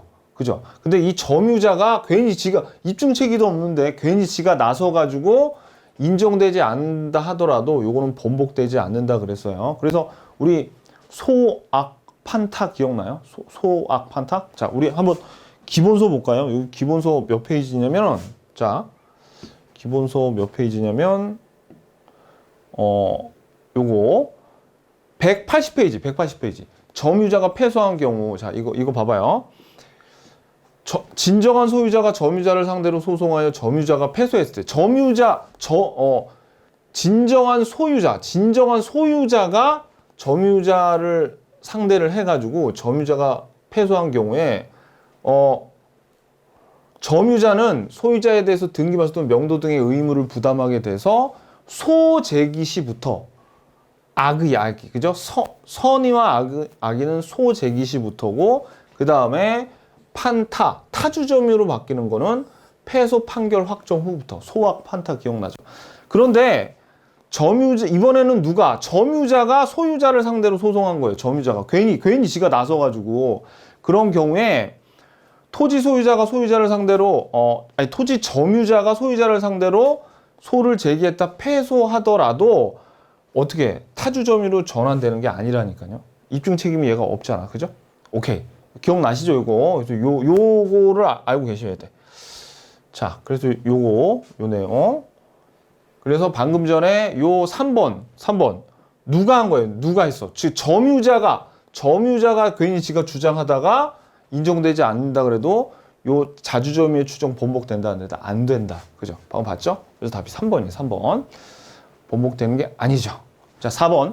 점유의 승계가 있는 경우 시효 이익을 받으려는 자는 자기 또는 전 점유자의 점유 개시일에 중 임의로 점유 기산점을 선택할 수 있다. 예를 들어서 여기 A가 여기 점유를 시작하고 B가 여기 점유를 승계했어요. 그러면 어떻게 점유 개시일을 자기가 점유한 날로부터 시작할 수도 있고 요 전 소유자 요 날부터 요거를 점유 기산점으로 선택할 수 있습니다. 요거 맞고요. 5번.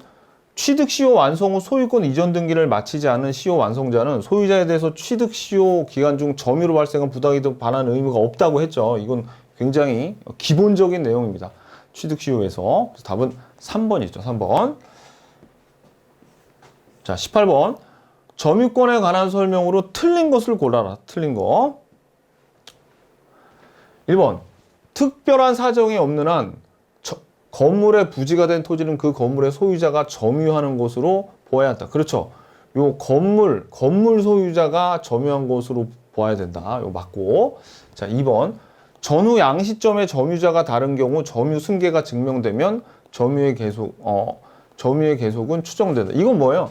처음에 A가 점유하다가 저기 끝에 가니까 나중에 B가 있어요. 근데 알고 봤더니 얘네들이 이렇게 승계를 했어. 중간에 B한테. 그러니까 점유를 시작한 요 개시자와 나중에 요 양 끝 시점에서의 점유자가 서로 다르더라도 여기에 제대로 승계가 됐다는 게 증명되면 점유 계속은 당연 추정되겠죠. 뭐 너무나 당연한 거. 3번.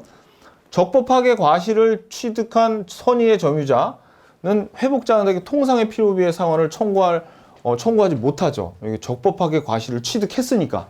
요거 맞고. 4번.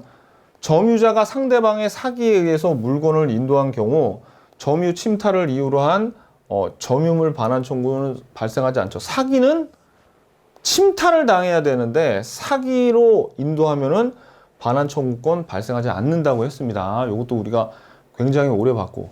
요 5번 이거 답으로 맞지. 선의의 점유자가 본권 해소에서 패소면 아까 봤죠. 패소 확정 시가 아니라 소재기 시부터 소재기 시 소악이잖아. 소악. 그죠? 소재기예요. 패소 확정 시가 아니라 소재기 시로부터 악의 점유자로 본다라는 거죠. 그래서 답이 뭐가 돼요? 5번 되는 겁니다. 이거는 뭐 1번부터 4번까지 싹 몰라도 맞출 수 있는데 다 아는 문장이에요. 우리가 문제가 쉽다고 처음에 그 1, 2, 3번 정도까지만 힘들고 계속 쉽단 말이에요. 문제가. 그러니까 여러분들이 생각한 것보다 점수가 많이 나오신 분들이 꽤 있을 겁니다. 자, 19번. 지상권에 대한 설명으로 틀린 것을 모두 고르랍니다. 틀린 거. 자, 1번. 담보 목적에 지상권이 설정된 경우 이거 담보 지상권이네요. 그러면 피담보 채권이 변제. 빚 다 갚으면 이 지상권도 같이 소멸하죠. 지상권도 소멸한다. 맞다. 그죠? 지금 맞는 거 찾는 거죠, 지금. 요거 틀린 거를 고르는 거예요. 틀린 거. 그러면 기억이 들어가면 답이 아니네. 그러니까 니네들은 답이 아니네요. 자, 니은번. 지상권자의 지료 지급 연체가 토지 소유권 양도 전후에 걸쳐서 토지 양수인은 자신에 대한 연체 2년 미만이면 소멸 청구할 수 없어요. 그죠? 없어. 그러니까 니은은 들어가야지 답이네. 니은 지금 틀린 거 찾으려니까. 그래서 니은이 들어가야 답인데 기억이 아니죠. 그러니까 답이 그냥 2번이네. 디귿을 읽지 않아도 요렇게만 되죠. 원래 지문이 3개가 이렇게 박스 안에 3개가 있을 때는 3개를 다 알아야지 맞출 수 있게 내는데 제가 보기에 이건 출제자가 조금 미스한 것 같아요. 자, 그 다음에 디귿번. 분묘기지권. 이번에 개정된 거 나왔네. 분묘기지권 시효 취득한 자는 토지 소유자가 지료를 청구한 날부터, 요거 조심하라 그랬죠. 지료를 청구한 날부터 지료를 지급할 의무가 있다. 맞습니다. 오케이. 자, 그래가지고 요 2번이 답이에요. 디귿을 안 읽어봐도 2번이 답이다. 자, 그 다음에 20번 볼게요. 20번. 지역권에 관한 설명으로 틀린 것은 1번. 지역권은 요역지와 분리하여 따로 양도하거나 다른 권리의 목적으로 하지 못한다. 그죠? 이 부종성이 있기 때문에 요거 안 돼요. 따로 그래서 지역권의 이전 등기란 건 없다 그랬죠. 오케이. 2번.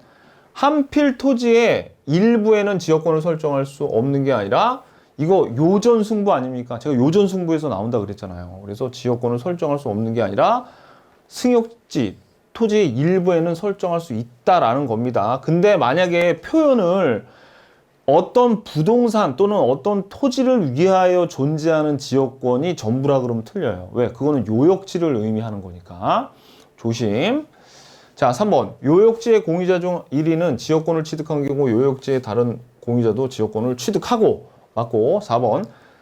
지역권에 기한 승역지 반환 청구권은 인정되지 않는다. 왜? 점유가 없잖아요. 점유를 하지 않으니까 반환 청구권 인정 안 되죠. 5번. 계속되고 표현된 지역권은 시효 취득의 대상이 될 수 있습니다. 지역권도. 그래서 답은 2번이에요. 2번. 21번 보겠습니다. 전세권에 관한 설명으로 틀린 것은 교재 314페이지예요. 1번. 전세금의 지급은 전세권의 성립의 요소이죠. 맞습니다. 그죠? 지상권의 지료는 지상권의 성립 요소가 아닌데 요거 전세금은 전세권의 성립 요소예요. 2번. 당사자가 주로 채권담보의 목적을 갖는 전세권을 설정하였더라도 장차 전세권자의 목적물에 대한 사용 수익권을 완전히 배제한다는 것이 아니라면 그 효력은 인정된다라는 것이 이게 우리 기본서의 261페이지에 어디에 나오는 겁니까? 그렇죠.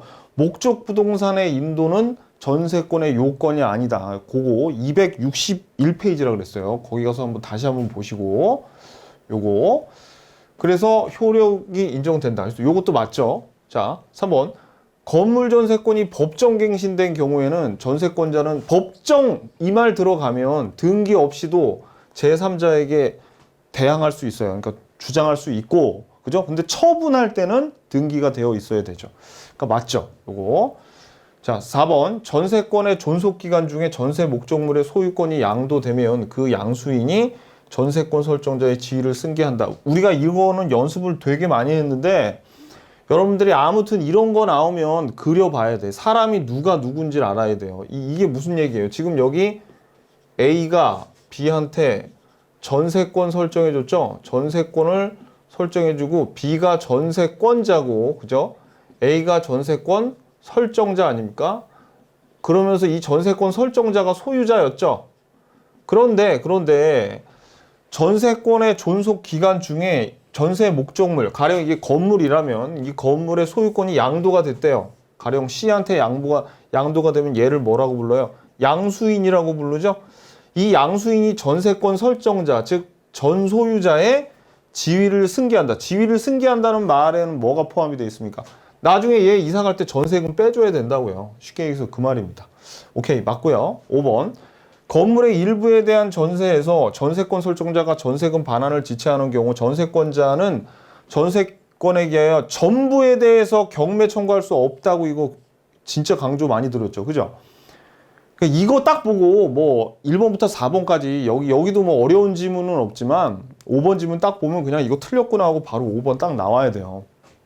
하나 아쉬운 점은 이런 지문이 1번 쪽에 가 있었으면 이거 하나 딱 답 체크하고 나머지 4개를 읽어볼 필요가 없었는데 5번에 위치하니까 나머지 4개까지 다 읽어봐야 돼서 시간을 낭비한 거. 그게 제가 좀 아쉽죠. 이 문제에 대해서는. 자, 전부에 대해서 경매 청구할 수는 없지만 이 전부에 대한 우선 변제는 받을 수 있는 거죠. 그거 주의하라고 몇 번이나 강조드렸습니다. 자, 그 다음에 22번 저당 부동산의 제3취득자에 관한 설명으로 옳은 것을 뭐로 고르시오. 여기서 제일 중요한 건 뭐예요? 이 저당 부동산의 제3취득자는 사용 수익할 수 있는 소유권, 지상권, 전세권 이런 사람들이지. 그러니까 이건 리을은 맞아요. 후순위권자는 제3취득자에 해당을 안 된다 그랬죠. 그래서 제3취득자의 후순위 저당권자는 해당되지 않는다 그러니까 이것도 맞는 거예요. 얘네들이지 얘가 아니다라는 거 우리가 이거 여러 번 봤고요. 니은번 저당 부동산의 제3취득자는 부동산의 보존 개량을 위해서 지출한 비용을 그 부동산의 경매대께서 우선상을 받을 수 있죠. 그러니까 이거 틀렸네. 그래서 옳은 것을 모두 고르라 그랬으니까 니은이 들어가면 다 틀려야 돼요. 완전히 대박인 거죠. 이런 경우에. 그죠? 3개나 제거가 가능하니까. 그러니까 기억하고 리을이 이렇게 공통돼 있잖아요. 그러면 디귿을 알아야지 이 문제를 확실하게 맞출 수 있고 디귿을 설령 잘 모르더라도 요 둘 중에 하나를 찍어야 된다는 거예요. 자, 디귿번 보자고요. 저당 부동산의 제3취득자는 저당권을 실행하는 경매에 참가해서 매수인이 될 수도 있죠. 그러니까 요거 디귿도 맞네. 그래서 답은 4번입니다. 4번. 그래서 이번에 민법에서 요 박스 안에 3개밖에 안 줬거든요. 그러니까 양심이 조금 있었어요. 저기 출제위원이 초반에 너무 시게 문제를 어렵게 줘서 박스 안에 3개를 줘서 적어도 3개면은 사실 박스 3개를 정확하게 다 알아야지 문제를 풀 수 있게 대부분 이 지문이 배열이 되거든요. 근데 그래도 이 3개면은 안심되는 건 뭐냐면 적어도 1~2개만 알면 둘 중에 하나는 찍을 수 있다는 그런 장점이 있습니다. 요 박스가 3개면. 자, 그 다음에 자 23번 보겠습니다.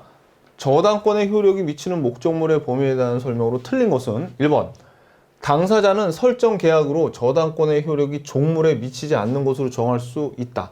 자, 요 원래 저당권의 효력이 종물에 미치는 것이 원칙이지만 어떤 약정 등을 통해서 저당권의 효력이 종물에 미치지 않는 것으로 정할 수 있다. 왜? 임의 규정이니까 요거는. 오케이. 2번 저당권의 목적인 토지가 공입사업을 위한 토지 등의 취득 및 보상에 관한 법률에 따라 협의 취득됐어. 협의 취득되면 물상 대위권을 행사할 수 없어요. 왜냐면 저당권이 그냥 살아있기 때문에.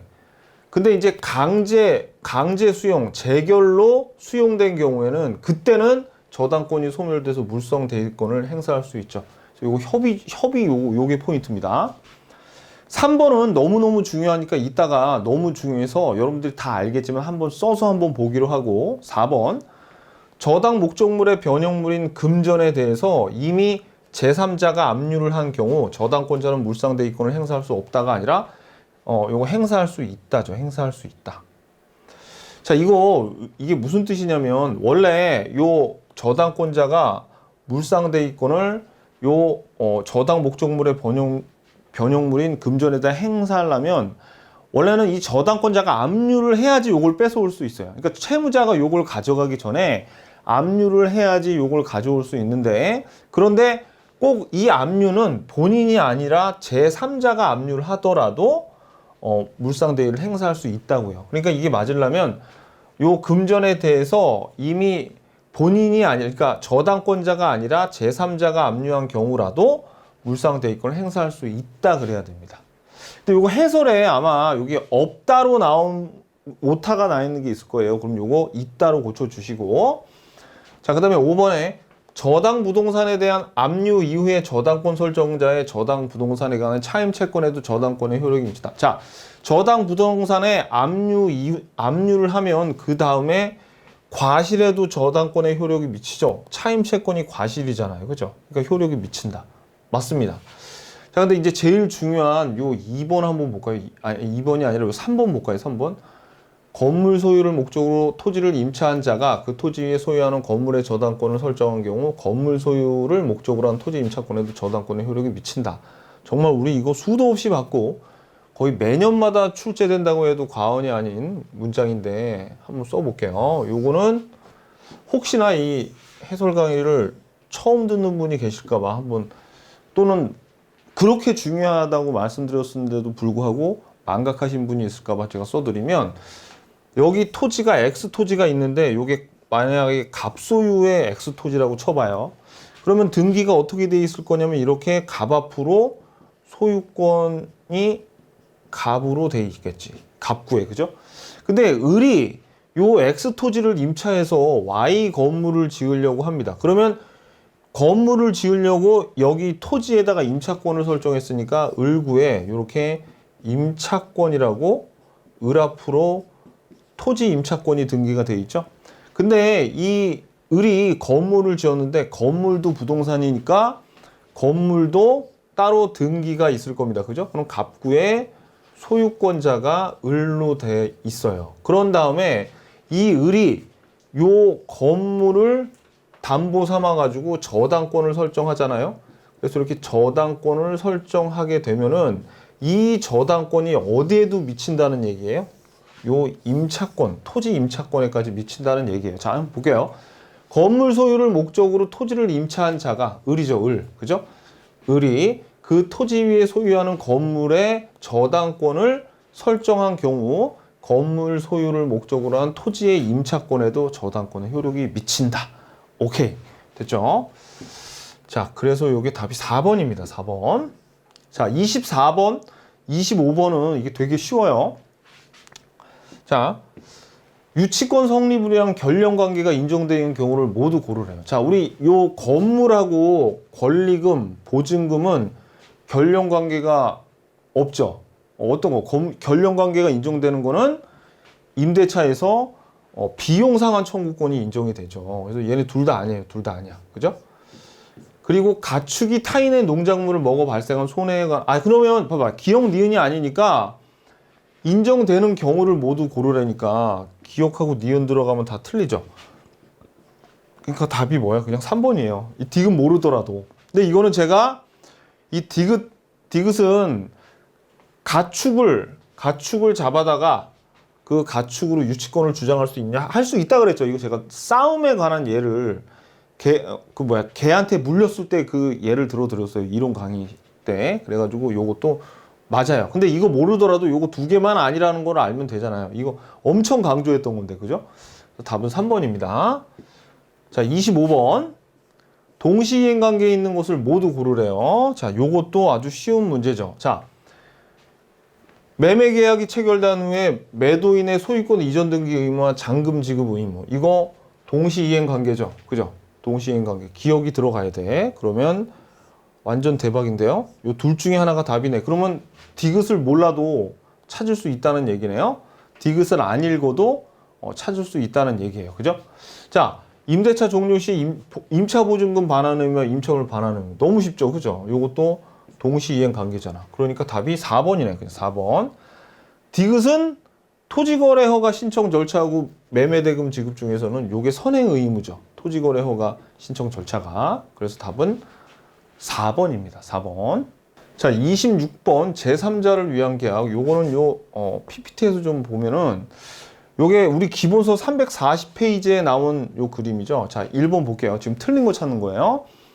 제3자의 권리는 그 제3자가 채무자에 대해서 수익의 의사표시를 하면 계약 성립 시에 소급하여 발생하는 게 아니죠. 그죠?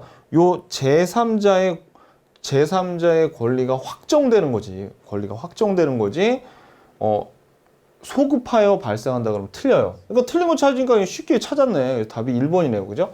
자, 2번.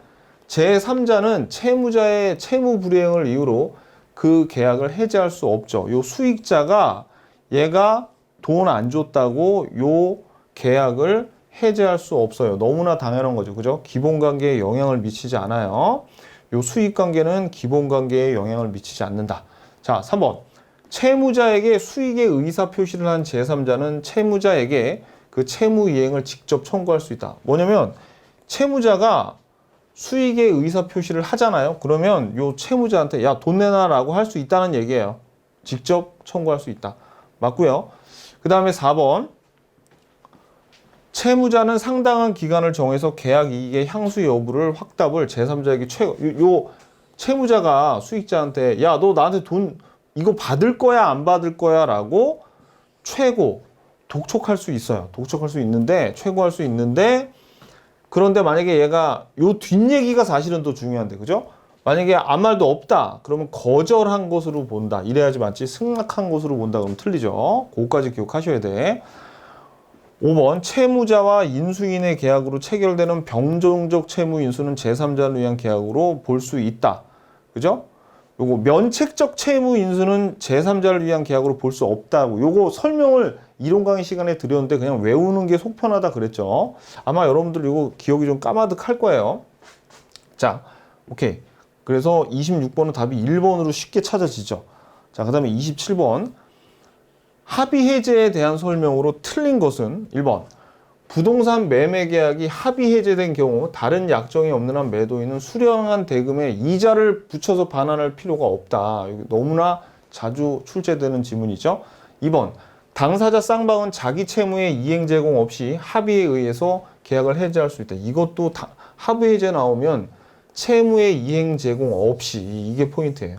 뭐 이행 제공을 한쪽이 하고 어쩌고 저쩌고 하면 뭐 틀립니다. 3번. 합의 해제의 소급표는 법정 해제의 경우와 같이 제3자의 권리를 해하지 못한다. 이것도 자주 나오는 거고. 4번. 계약이 합의 해제된 경우 다른 사정이 없는 한 합의 해제 시에 채무 불이행은 손해배상 청구할 수 없다. 가장 단골로 나오는 거죠. 가장 단골로 나오는 거. 그래서 답이 4번이네요. 그냥 4번 딱 나오죠. 5번은 그냥 한번 읽어보세요. 이렇게 중요한 지문 아닙니다. 자, 그 다음에 28번. 청약에 대한 설명으로 옳은 거 찾는 겁니다. 옳은 거. 청약은 불특정 다수인에게 해도 효력이 있어요. 승낙이 불특정 다수인에게 하면 안 돼. 이 청약을 한 청약자에게만 승낙을 해야 됩니다. 그래서 이거 틀렸죠?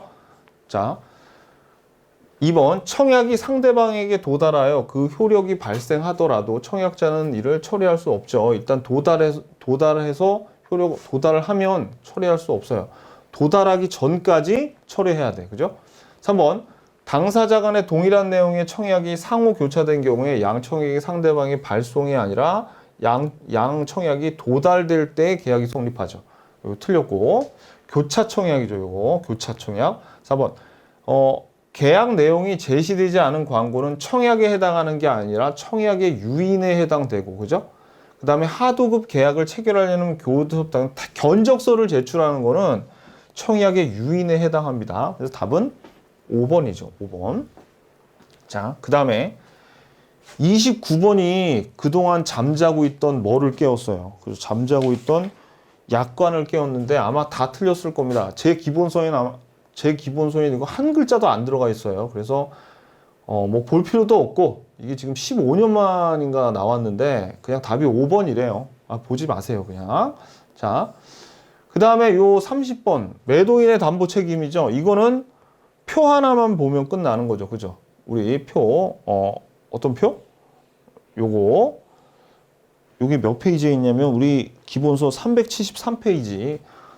전해 일대 저손해 기억나시죠? 그죠? 이제 그거 가지고 푸는 거예요. 요 숑숑 빈 거는 뭐예요? 선의의 매수인만 여기서 주장할 수 있는 거야. 여기 지금 요렇게 된 거는 뭐야? 악의, 선의뿐만 아니라 악의도 다 권리를 주장할 수 있는 거고. 자, 한번 볼게요. 1번. 수량을 지정한 매매 목적물의 일부가 멸실된 경우 매도인의 담보 책임에 관한 설명으로 틀린 것은인데, 요 표를 보시면 수량 부족이니까 요 놈에 해당되죠. 그러니까 악의가 할 수 있는 거는 아무것도 없어요. 아무것도 없어. 악의가 할 수 있는 건. 해제권 행사 안 돼, 손해배상 청구도 안 돼, 대금감액 청구권도 안 됩니다. 자, 1번. 수량을 지정한 매매란 특정물의 일정한 수량을 가지고 있다는데 주안을 두고 대금도 그 수량을 기준으로 한 경우 많은데, 여기 정의죠. 맞고요. 2번. 악의의 매수인은 대금 강액과 손해배상을 청구할 수 있다 그러면 안 되지. 얘 지금 아무것도 못하죠? 그러니까 없다. 그러니까 답이 이렇게 쉽게 나오네요. 그죠? 답이 2번입니다. 2번. 3번.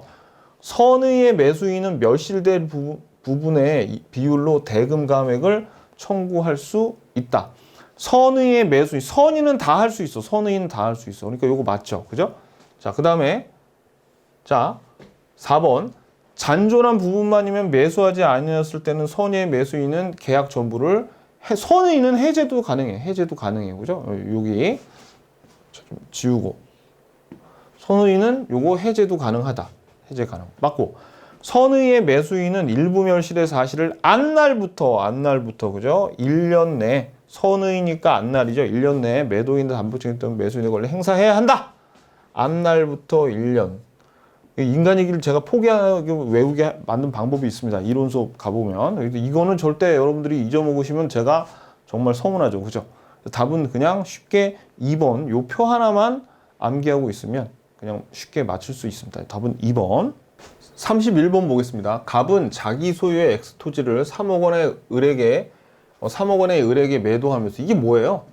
갑이 엑스토지를 3억 원의 을에게 매도하면서 환매할 권리를 보유했다는 얘기는 3억을 을한테 빌려주고 환매 특이하게 등기를 했다는 얘기거든요.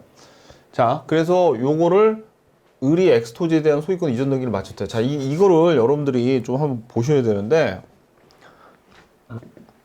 자, 보세요. 이거는 무슨 뜻이냐? 여기 지금 갑이 엑스토지를 가지고 있죠. 갑이 엑스토지를 가지고 있어. 근데 이 을한테 3억 원을 빌려요. 3억 원을 빌리면서 소유권 이전 등기를 을한테 해주고 을로부터는 이 3억을 나중에 갑이 갚으면 다시 되팔아 환매해줘라는 환매 특약의 등기도 같이 하는 겁니다. 그러면 등기가 어떻게 되냐면 이렇게 돼요. 등기가 처음에 1번 소유권자가 누구냐면 갑 앞으로 돼 있죠. 근데 을 앞으로 이렇게 소유권 이전 등기가 됩니다. 소유권 이전 등기가 되면서 요 등기 원인이 뭐냐면 환매 특약부 매매라 그래요. 그래서 환매 특약부 매매 이렇게 등기를 한 다음에 요 갑이 돈을 갚으면 다시 되팔게라는 환매 특약의 등기를 하는데 그 밑에다가 부기 등기로 이렇게 하는 거예요. 부기 등기로. 그래서 부기 등기로 여기다 환매 특약 등기를 하게 되죠. 이렇게 되는 겁니다. 보세요. 그래가지고 나중에 돈 갚잖아요. 그러면 갑 앞으로 다시 소유권 이전 등기를 해줘야 돼요. 요로. 근데 만약에 이 환매 특약의 등기가 뻔히 있는데 등기가 돼 있는 상태에서 근저당권이나 이런 애들이 들어오잖아요. 중간에. 그러면 이 갑 앞으로 돈 갚아서 갑 앞으로 소유권 등기가 되면은 걔네들은 대항하지 못해. 즉 소멸됩니다. 요 갑 앞으로 되면. 자, 한번 볼게요, 여러분들. 이제 요거를 알고 보시면 좀 쉬워요. 자, 1번. 특별한 약정이 없는 한 갑은 환매 기간 내에 그가 수령한 3억 원과 을이 부담한 매매 비용은 요거는 뭐 이자라던가 그런 게 다 포함이 돼 있는데 요 자리에 이자라고 하면 틀려요. 매매 비용에 다 포함이 돼 있긴 하지만 이자라는 표현을 쓰면 안 됩니다. 요 3억 원은 매매 대금이라 그러고 그 다음에 뭐 등기 비용이라던가 뭐 각종 비용이 매매 비용 안에 다 들어가 있어요. 그래서 매매 비용을 반환하고 엑스토지를 환매할 수 있다. 돈 갚으면 요 3억하고 거기에 들어간 매매 비용 조금 더 더해서 갚으면 다시 되살 수 있다는 얘기예요. 얘는 되팔아야 돼. 자, 2번을 볼게요. 갑과 을이 환매 기간을 정하지 않은 경우에 그 경우에 부동산이면 요게 5년인데 동산이면 3년. 그거 기억하셔야 돼요. 5년 맞아요. 그러니까 이거 부동산이니까. 자, 그 다음에 3번. 환매 등기는 을 명의의 소유권 이전 등기에 대한 부기 등기의 형식으로 환매는 요 부기 등기의 형식으로 한다. 맞죠? 4번. 만일 갑의 환매 등기 후에 병이 을로부터 엑스토지를 매수하였어요. 그래서 을로부터 누가 요 병이 매수를 했어요. 매수했는데 을이 야, 내가 여기 환매 특약의 등기가 있어서 병 너한테 소유권 이전 등기를 해줄 수 없겠는데 라면서 거절을 할 수가 없습니다. 왜냐면 이 환매 특약의 등기가 있으면 제3자가 환매권자한테 대항을 할 수는 없지만 이미 등기가 돼 있으니까. 하지만 이 환매 특약의 등기가 처분 제한의 능력은 없어요. 그러니까 처분 제한의 등기가 아니야. 환매 특약의 등기는. 그러니까 뭐 가등기도 마찬가지고 그 다음에 처분금지, 가처분, 가압류가 있는데 얘네들을 환매 특약 얘네들이 등기가 돼 있다 그래서 다른 사람한테 못 파는 게 아니라고요. 다른 사람한테 팔 수 있어. 그래서 얘네들 앞으로 병 앞으로 이렇게 등기가 되면 나중에 얘네들이 골탕을 먹을지언정 팔 수는 있다고요. 그러니까 거절할 수 없습니다. 얘네들이 어떻게 되든 간에 나중에 큰 손해를 입겠지만 팔 수는 있다고. 저당권 설정할 수도 있고 다 할 수 있어. 나중에 걔네들이 피해를 보지만. 그러니까 처분 제한의 효력은 없다. 우리가 그렇게 얘기하는 거예요. 처분 제한의 등기가 아니라는 거예요. 얘네들은. 그래서 4번이 틀렸네요. 4번이. 자, 5번. 만약 갑의 환매 등기 후에 정의 X토지의 을에 대한 채권을 담보하기 위해서 저당권 환매 등기가 된 다음에 을구에다가 저당권 설정하면 어떻게 돼? 갑이 이제 돈 갚아가지고 환매권을 행사해가지고 X토지의 소유권 이전 등기를 이제 다시 자기 앞으로 이렇게 소유권, 갑 이렇게 되죠? 등기 원인은 이때 환매예요. 그러면 어떻게? 그렇죠. 저당권은 소멸되죠. 대항할 수 없죠. 환매권자에게. 그래서 답은 4번입니다. 오케이. 자, 그 다음에 자 32번. 부동산의 교환계약에 대한 설명으로 옳은 것을 모두 고르래요. 기억번.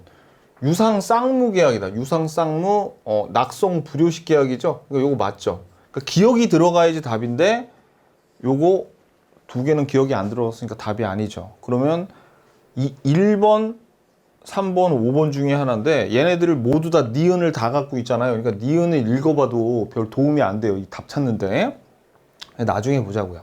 그래서 디귿, 리을을 알아야 돼. 디귿번. 다른 약정이 없는 한 각 당사자는 목적물의 하자에 대해서 담보 책임을 부담하죠. 왜냐면 얘네들 유상계약이니까. 그래서 이것도 맞아요. 그러니까 디귿이 들어가야 되니까 1번은 답이 아니네. 그죠? 그럼 리을번에서 승부가 나는 거네요. 리을번. 당사자가 자기 소유 목적물의 시가를 묵비해서 상대방에게 고지하지 않은 경우에 묵비했대요. 이거 사기가 아니죠? 그러니까 특별한 사정이 없는 한 상대방의 의사결정이 불법적인 간섭, 즉 사기친 것이 아니다. 그 말이죠. 그죠? 그러니까 요거 불법 간섭을 한 것이다. 그러니까 틀렸지. 불법적인 간섭을 한 것이 아니다. 그래야지 맞는데 불법적인 간섭, 즉 사기친 것이다. 아니라고요. 그러니까 요 리을은 틀렸네. 그죠? 그래서 리을이 틀렸으니까 답은 3번이 되는 거죠. 니은번 한번 볼까요? 일방이 금전의 보충지금을 약정한 경우 그 금전에 대해서는 그렇죠. 요 보충금 같은 경우에는 매매대금에 관한 규정을 준용한다 그랬죠? 그래서 요거는 맞습니다. 그러니까 답이 3번이 되는 거죠. 자, 33번 보겠습니다. 을이 갑으로부터 건물의 소유를 목적으로 X토지를 10년간 임차하여 그 위에 자신의 건물을 신축한 경우에 대한 설명으로 틀린 것은, 자, 누가 임대인이에요? 갑이 토지 임대인이고 을이 토지를 빌린 임차인인데 그 토지 위에다가 건물을 지으려고 한 거예요. 을이. 자, 1번. 특별한 사정이 없는 한 갑이 X토지의 소유자가 아닌 경우에도 임대차 계약은 유효하게 성립한다. 요게 여러분들, 그러니까 임대인 갑이 토지 소유자가 아니더라도 임대차 계약 할 수 있어요? 할 수 있죠. 할 수 있죠. 이거 어디 나오냐면, 자, 기본서 388페이지 보면 임대차의 목적물은 타인의 물건이더라도 상관없죠. 그래서 임대인에게 소유권 기타 일을 임대할 권한이 있을 것을 성립 요건으로 하지 않는다. 이게 우리가 배웠던 내용이에요. 기본서에서. 자, 그래서 우리가 요 1번 지문은 맞는 지문이고요. 그 다음에 갑과 을 사이에 반대 약정이 없으면 임차인은 임대인 갑한테 임차권 등기 좀 해줘라고 청구할 수는 있어요. 근데 반드시 임대인이 이거를 뭐 거절하지 못한다거나 반드시 등기를 해줘야 되는 건 아니야. 물론 청구할 수는 있어. 근데 만약에 이 갑이 임대인들이 보통 등기를 잘 안 하려고 그러죠. 임차권 같은 건. 그럴 때는 어떻게 하면 되냐면 을이 지상 건물에 등기만 하더라도 요 토지 임대차를 한 효력이 있단 말이에요. 근데 여기 임대차의 효력이 없다 그러니까 3번 틀렸잖아. 맨날 나오는 지문. 이거 아셔야지. 그죠? 무지하게 강조드렸던 거.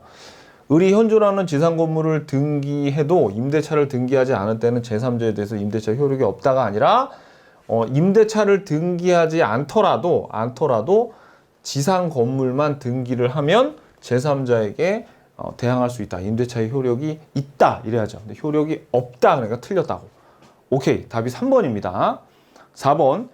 10년의 임대차 기간이 경과한 때 을의 지상 건물이 현존하는 경우 을은 임대차 계약의 갱신을 청구할 수 있어요. 자, 계약 갱신을 청구했어. 그럼 거절하면 어떻게 돼요? 이걸 만약에 임대인이 거절했죠. 그러면 지상물 매수 청구 들어가야지.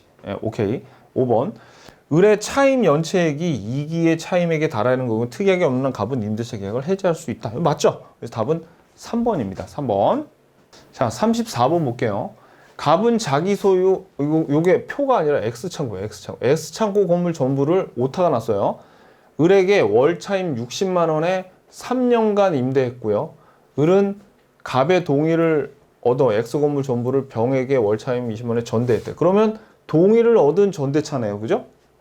이에 관한 설명으로 틀린 것은 그래가지고 지금 갑이 임대인, 을이 임차인, 병이 전차인이에요. 갑과 을의 합의로 임대차 계약을 종료한 경우 병의 권리는 소멸한다. 소멸, 여기서 포인트는 요 합의죠. 합의. 원래 요 임대차 계약이 종료가 되면 요 전대차도 소멸해서 전차권이 소멸되는데 그 경우는 어떤 경우냐면 존속기간이 만료가 된다거나 아니면 요 임료를 채무불이행한 경우나 그렇게 해지할 때는 요 전차권도 소멸되지만 합의로 한 경우에는 그렇지 않죠. 그러니까 병의 권리는 소멸한다 그러면 틀려요. 답이 그냥 1번입니다. 요거는. 자, 2번. 병은 직접 갑에게 대해 월차임 60만 원을 지급할 의무를 부담하는데 그렇다 그래서 갑과 을의 관계가 뭐 소멸되거나 그런 건 아니기 때문에 여전히 갑과 을은 월차임 60만 원의 지급을 갑은 을한테 청구할 수가 있다고요. 요 두 개는 거의 한 문장이나 다름없어요. 자, 4번. 갑에 대한 차임 연체액이 120만 원이에요. 지금 60만 원 월차임 받기로 했는데 그러면 2기가 연체가 된 거네요. 그죠? 따라서 갑이 임대차 계약을 해지한 경우에 병에게 그 사유를 통지하지 않아도 해지로서 병에게 대항할 수 있다. 자, 요거는 뭐냐면은 원래 이렇게 뭐 연체를 하죠. 연체를 해가지고 해지할 때는 요 병한테 전차인 병한테 통지 안 해도 돼 임대인이. 그런데 합의 해지를 한 경우에는 그렇지 않아요. 뭐 그러니까 요 내용이 어디 나오냐면 우리 기본서 409페이지 요거 하단부에 나오는데 보자고요. 여기서 임차인의 채무불이행이야. 그러니까 요 경우죠. 120만 원 그러니까 요 채무불이행으로 해지된 경우 전차권도 같이 소멸하는데 이 경우 임대인은 전차인에게 통지 없이 대항할 수 있다는 말은 통지 안 해도 된다고. 그냥 내보낼 수 있다고요. 하지만 기간이 없는 임대차에 이런 해지 통고 같은 거 있죠. 요런 거, 요 해지 통고하면은 6개월 있다 효력이 발생하잖아요. 그러니까 이때 전차인한테 얘기를 해줘야 돼요. 그래서 어떻게? 임대인은 전차인에게 통지를 해야지 대항할 수 있다고. 근데 이 경우에는 통지 없이 대항할 수 있잖아요. 그러니까 요거 맞는 지문. 5번. 전대차 기간이 만료된 경우 병은 갑에게 전전대차와 동일한 조건으로 임대할 것을 청구할 수 없습니다. 왜? 왜냐하면 이 경우에는 토지에 관한 내용인데 지금 이거는 여기 건물이라고 그랬잖아요. 건물. 그죠? 그렇기 때문에 요거에 해당이 없어요. 그래서 답은 2번이었습니다. 2번. 오케이. 35번. 주택임대차보호법상의 대항력에 관한 설명으로 틀린 것은 단 일시 사용을 위한 임대차 아니고 임차권 등기가 이루어지지 않았대요. 1번. 임차인이 타인의 점유를 매개로 임차주택을 간접 점유하는 경우에도 대항요건인 점유가 인정될 수 있죠. 요거 전대차겠죠. 그죠? 그래서 요거 간접 점유로 인정. 2번.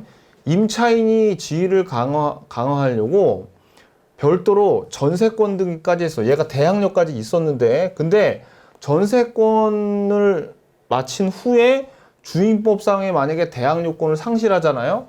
그러면 대항력을 상실합니다. 그러니까 전세권하고 임차권하고는 완전히 얘네들 따로 노는 거예요. 그래서 이거 경매할 때도 얘네들 서로 따로 막 할 수 있고 막 그랬던 거 기억나시죠? 그래서 요거 상실한다 그러니까 요게 맞죠? 상실하는 게 맞아요. 오케이. 자, 3번. 주민등록을 마치고 거주하던 자기 명의의 주택을 매도한 자가 매도와 동시에 이를 다시 임차하기로 약정한 경우에 대항력이 언제부터 인정돼요? 그렇죠. 소유권 이전 등기 한 다음 날부터죠. 근데 소유권 이전 등기 여부와 관계없이라니까 완전히 틀렸네. 쉽죠, 그죠? 이거는. 답은 3번입니다. 4번. 임차인이 주택의 인도와 주민등록을 마칠 때에는 그 다음날 오전 0시부터 대항력이 생긴다. 맞고요. 5번. 임차인이 가족과 함께 임차주택의 점유를 계속하면서 꼭 본인이 아니라 가족의 주민등록 그대로 두어도 대항력을 상실하지 않는다 그랬죠. 본인이 아니라 가족이 거기 거주해서, 그죠? 그래서 가족의 주민등록은 그대로 둔 채 임차인의 주민등록반 일시적으로 옮긴 경우 대항력을 상실하지 않는다. 그래서 답은 3번입니다. 36번. 주택임대차 보호법상 임차인의 계약갱신 요구권에 관한 설명으로 옳은 것을 모두 골라라. 기억번. 임대차 기간이 끝나기 6개월 전부터 2개월 전까지의 기간에 행사해야 된다. 맞고요. 니은번. 임대차 조건이 동일한 경우 여러 번 행사할 수 있는 게 아니라 1회에 한해서 행사할 수 있어. 그러니까 기억 들어가면 맞는데 니은 들어가면 틀리죠. 그죠? 그러니까 요거 아직 어떤 게 답이 될지는 요거 기억이 들어가면 요것도 답이 아니야. 그러면 요거 둘 중에 하나네. 둘 중에 하나야. 이거 세 개 다 알아야지 맞히는 문제입니다. 그죠? 자, 디귿번. 임차인이 임대인의 동의 없이 목적주택을 전대하면 임대인은 계약갱신 요구를 거절할 수 있죠. 못한다는 거 틀렸네. 그래서 답은 요거 하나 맞네요. 그죠? 그래서 옳은 것을 찾으니까 답이 1번이에요. 근데 요거 오타가 나서 요거 오타네요. 4번이 아니라 요거 1번입니다. 요거. 자, 그 다음에 37번 보겠습니다. 37번. 갑은 2021년 2월 1일 서울특별시에 위치한 을소유의 X상가 건물에 대해서 보증금 5억 원, 월차임 500만 원이래요. 그럼 이거 환산보증금 10억이죠. 근데 서울은 어디까지가 한계예요? 9억 원까지잖아요. 그러니까 요거는 상인법에 적용을 받지 않아요. 그죠? 그래서 갑은 2021년 2월 15일 건물의 인도를 받아 영업을 개시하고 사업자 등록을 신청했는데 이에 관한 설명 옳은 것은. 자, 그러면 얘는 우리 어떻게 배웠습니까? 대항, 권리, 3기, 갱신 기억나요, 여러분들? 환산 보증금이 요 9억 원을 넘어가더라도, 그죠? 요게 초과하더라도 대항력, 권리금에 관한 사항 3기 연체됐을 경우에는 해지할 수 있는 거 계약갱신 요구권, 요 네 가지는 그래도 어떻게 해요? 적용을 받는다 그랬죠? 그러니까 나머지는 적용을 안 받아. 따라서 위 계약에는 확정일자 부여 등에 대해 규정하고 있는 상업물 임차법 규정이 적용된다 그러면 틀려요. 적용이 안 돼. 자, 그리고 니은 보기 전에 디귿을 먼저 볼게요. 갑이 2개월분의 차임을 연체하던 중 매매로 건물의 소유자가 병으로 바뀐 경우에 특별한 사정이 없는 한 연체 차임은 승계가 안 되죠. 그래서 을한테 줘야 돼. 을한테. 임대인이었던 을한테 줘야 돼요. 지금 양수인한테 주는 게 아니라. 그러니까 요거 맞죠. 그죠? 그래서 답이 3번인데 요 니은 같은 경우에는 이렇게 좀 우기면은 맞다고 할 수도 있어요. 왜냐면 이거는 갑이 임차 건물의 일부를 중과실로 파손한 경우 임대인 을은 계약갱신을 거절할 수 있다. 요게 맞는 거거든요. 거절할 수 있다. 이렇게 해야지 맞는 건데 계약갱신을 갑이 요구할 수는 있거든요. 요구를 하면은 거절을 하는 거야, 임대인이. 근데 요구할 수 있다라고 하면 틀린 답으로 봐줘라고 요 출제위원이 쓴 거예요. 근데 그러니까 이게 좀 이상하죠, 이거. 그죠? 요구할 수는 있거든요. 그러니까 이걸 맞는 지문으로도 볼 수 있어. 맞는 지문으로도 볼 수 있어요. 그래서 이의 신청을 하면은 뭐 출제위원의 의도는 알겠으나 이것도 맞는 걸로 볼 수 있다라고 우기면 이의 신청을 받아들여 줄 수도 있겠습니다만은 뭐 출제위원들이 당연히 받아줘야 될 거는 안 받아주고 뭐 그런 경우가 굉장히 많습니다. 그래서 일단은 답은 만약에 요걸 틀린 거로 봤을 때는 답이 3번이에요. 3번. 자, 38번. 가등기 담보 등에 관한 법률에 관한 설명으로 틀린 것은 요 문제 난이도가 있어요. 1번. 담보 가등기를 마친 부동산에 대해서 강제 경매되면은 담보 가등기는 저당권이랑 마찬가지죠. 그러니까 경매 실행인 매각에 의해서 소멸되죠. 맞아요. 요거 1번은 맞는다. 2번은 가등기 피담보 채권은 당사자의 약정과 관계없이 가등기의 원인 증서인 매매 예약 소상의 매매 등 한도로 제한된다. 처음 봤어. 물음표. 그죠? 자, 3번. 채무자가 청산기간이 지나기 전에 한 청산금에 관한 권리의 양도는 이로써 후순위 권리자에게 대항하지 못한다고 요거 배웠습니다. 근데 약간 좀 구석에 있어서 잘 기억이 안 나. 요놈 솔직히 잘 기억 안 나실 거예요. 그죠? 그래도 공부를 좀 열심히 하신 분은 이거 봤던 거네 라고 요거는 맞다는 걸 알았을 거예요. 4번에 가등기가 담보 가등기인지의 여부는 거래의 실질과 당사자의 의사에서 요것도 여러분들이 우리가 보긴 봤지만 기출 지문에서 한번 이걸 봤거든요. 그래가지고 요거는 아마 여러분들이 요것도 잘 몰랐을 거예요. 자, 5번에 가등기 담보부동산의 예약 당시의 시가가 피담보 채무에게 미달하는 경우, 그러면 그 당시의 시가가 피담보 채무보다 작죠? 그런 경우에는 청산금 평가액을 통지할 필요가 없죠. 그죠? 그러니까 요것도 맞아. 그러니까 결국은 여러분들이 거의 처음 보는 2번하고 4번도 우리가 보긴 봤지만 요거를 둘 중에 하나를 찍는 상황이 됐을 겁니다. 근데 2번은 이거는 있잖아요. 당사자의 약정으로는 만약에 피담보 채무액을 한 3억 정도 했는데 이 가등기 원인 증서인 매매 예약서에는 만약에 2억으로 적혀 있다 그래서 실제로 3억을 빚졌는데 예약서상에 2억이라고 됐다 그래서 그 대금의 한도가 2억이 되는 게 아니라고요. 당사자의 약정을 따라간다는 거거든요.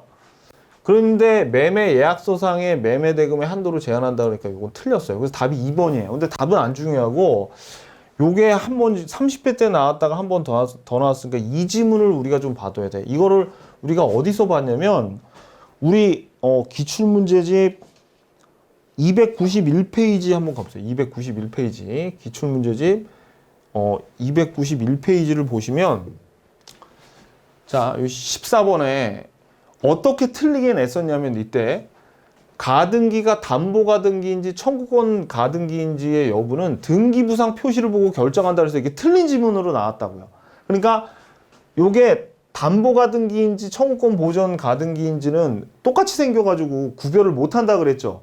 그래서 등기부상 표시를 보고 결정하는 게 아니라 가등기가 담보가인지 여부는 거래의 실질과 당사자의 의사해석에 의해서 결정된다고 제가 해설을 해드렸지만 여러분들이 아마 기억이 잘 안 날 거예요. 어떻게 한 번 보고 기억하겠습니까? 그죠? 제가 너무너무 중요하니까 반드시 알아두세요 하고 날뛰어도 잘 기억이 안 나는데 그래서 여러분들이 요거 같은 경우에는 4번이나 2번 중에 하나를 찍으셨을 겁니다.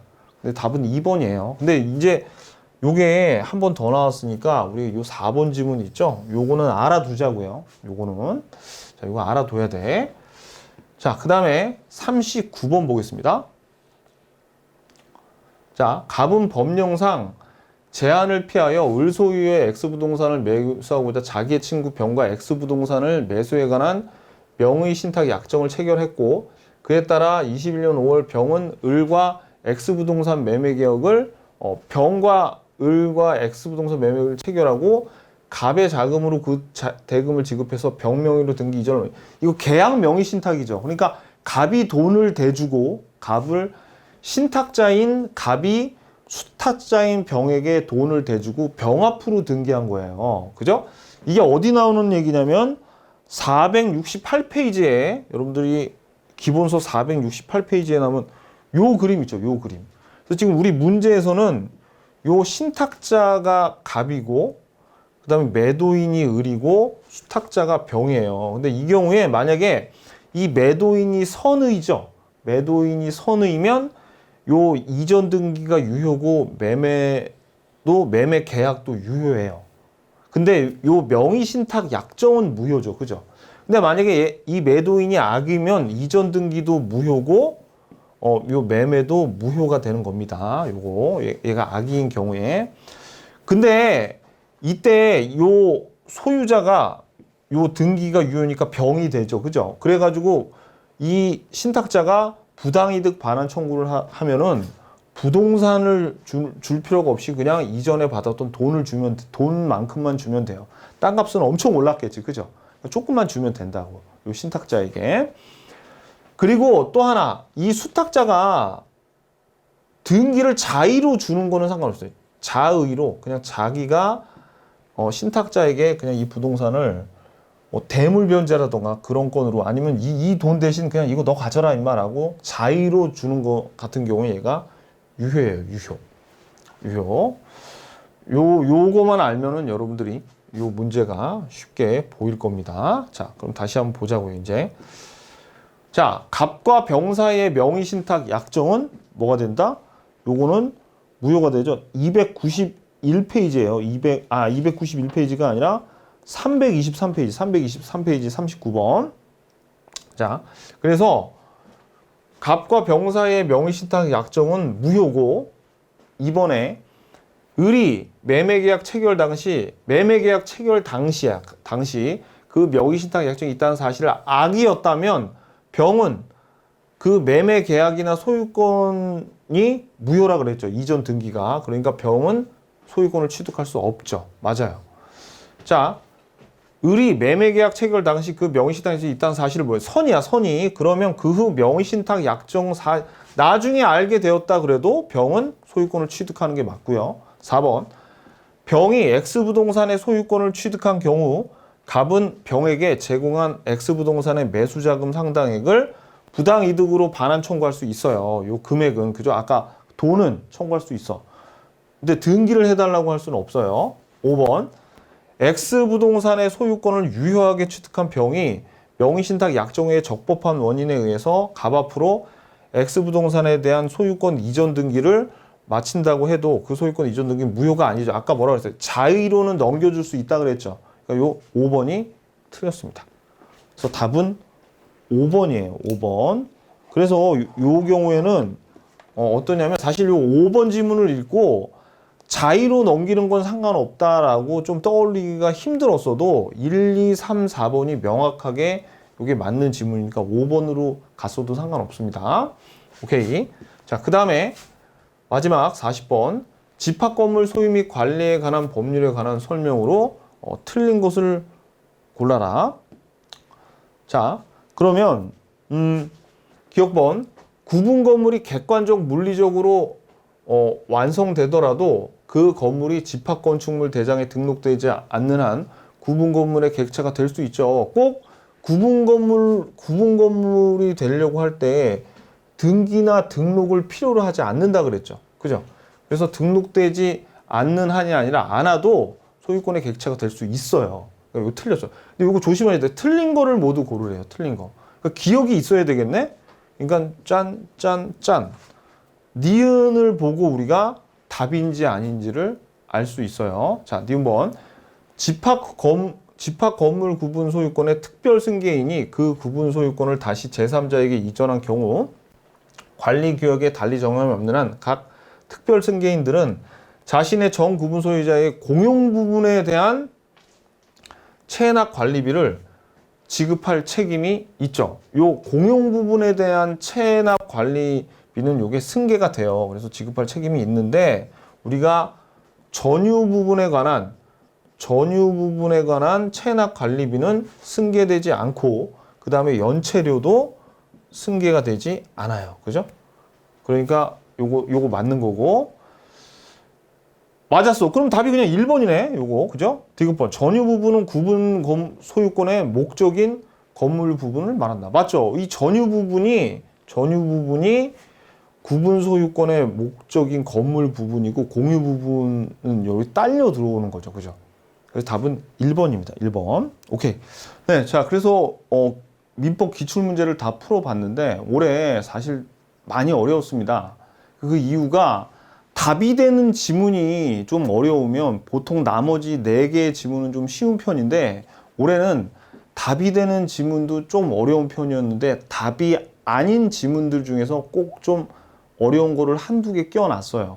그래서 여러분들이 좀 어렵게 많이 느끼셨을 거고, 초입에 말씀드렸듯이 처음 몇 문제가 굉장히 어려웠기 때문에 여러분들이 체감상 굉장히 그 더 이상으로 어렵게 느꼈을 겁니다. 얼마나 고생이 많으셨어요. 그죠? 자, 아무튼 기출문제 해설 듣느라고 정말 수고하셨습니다. 안녕히 계십시오.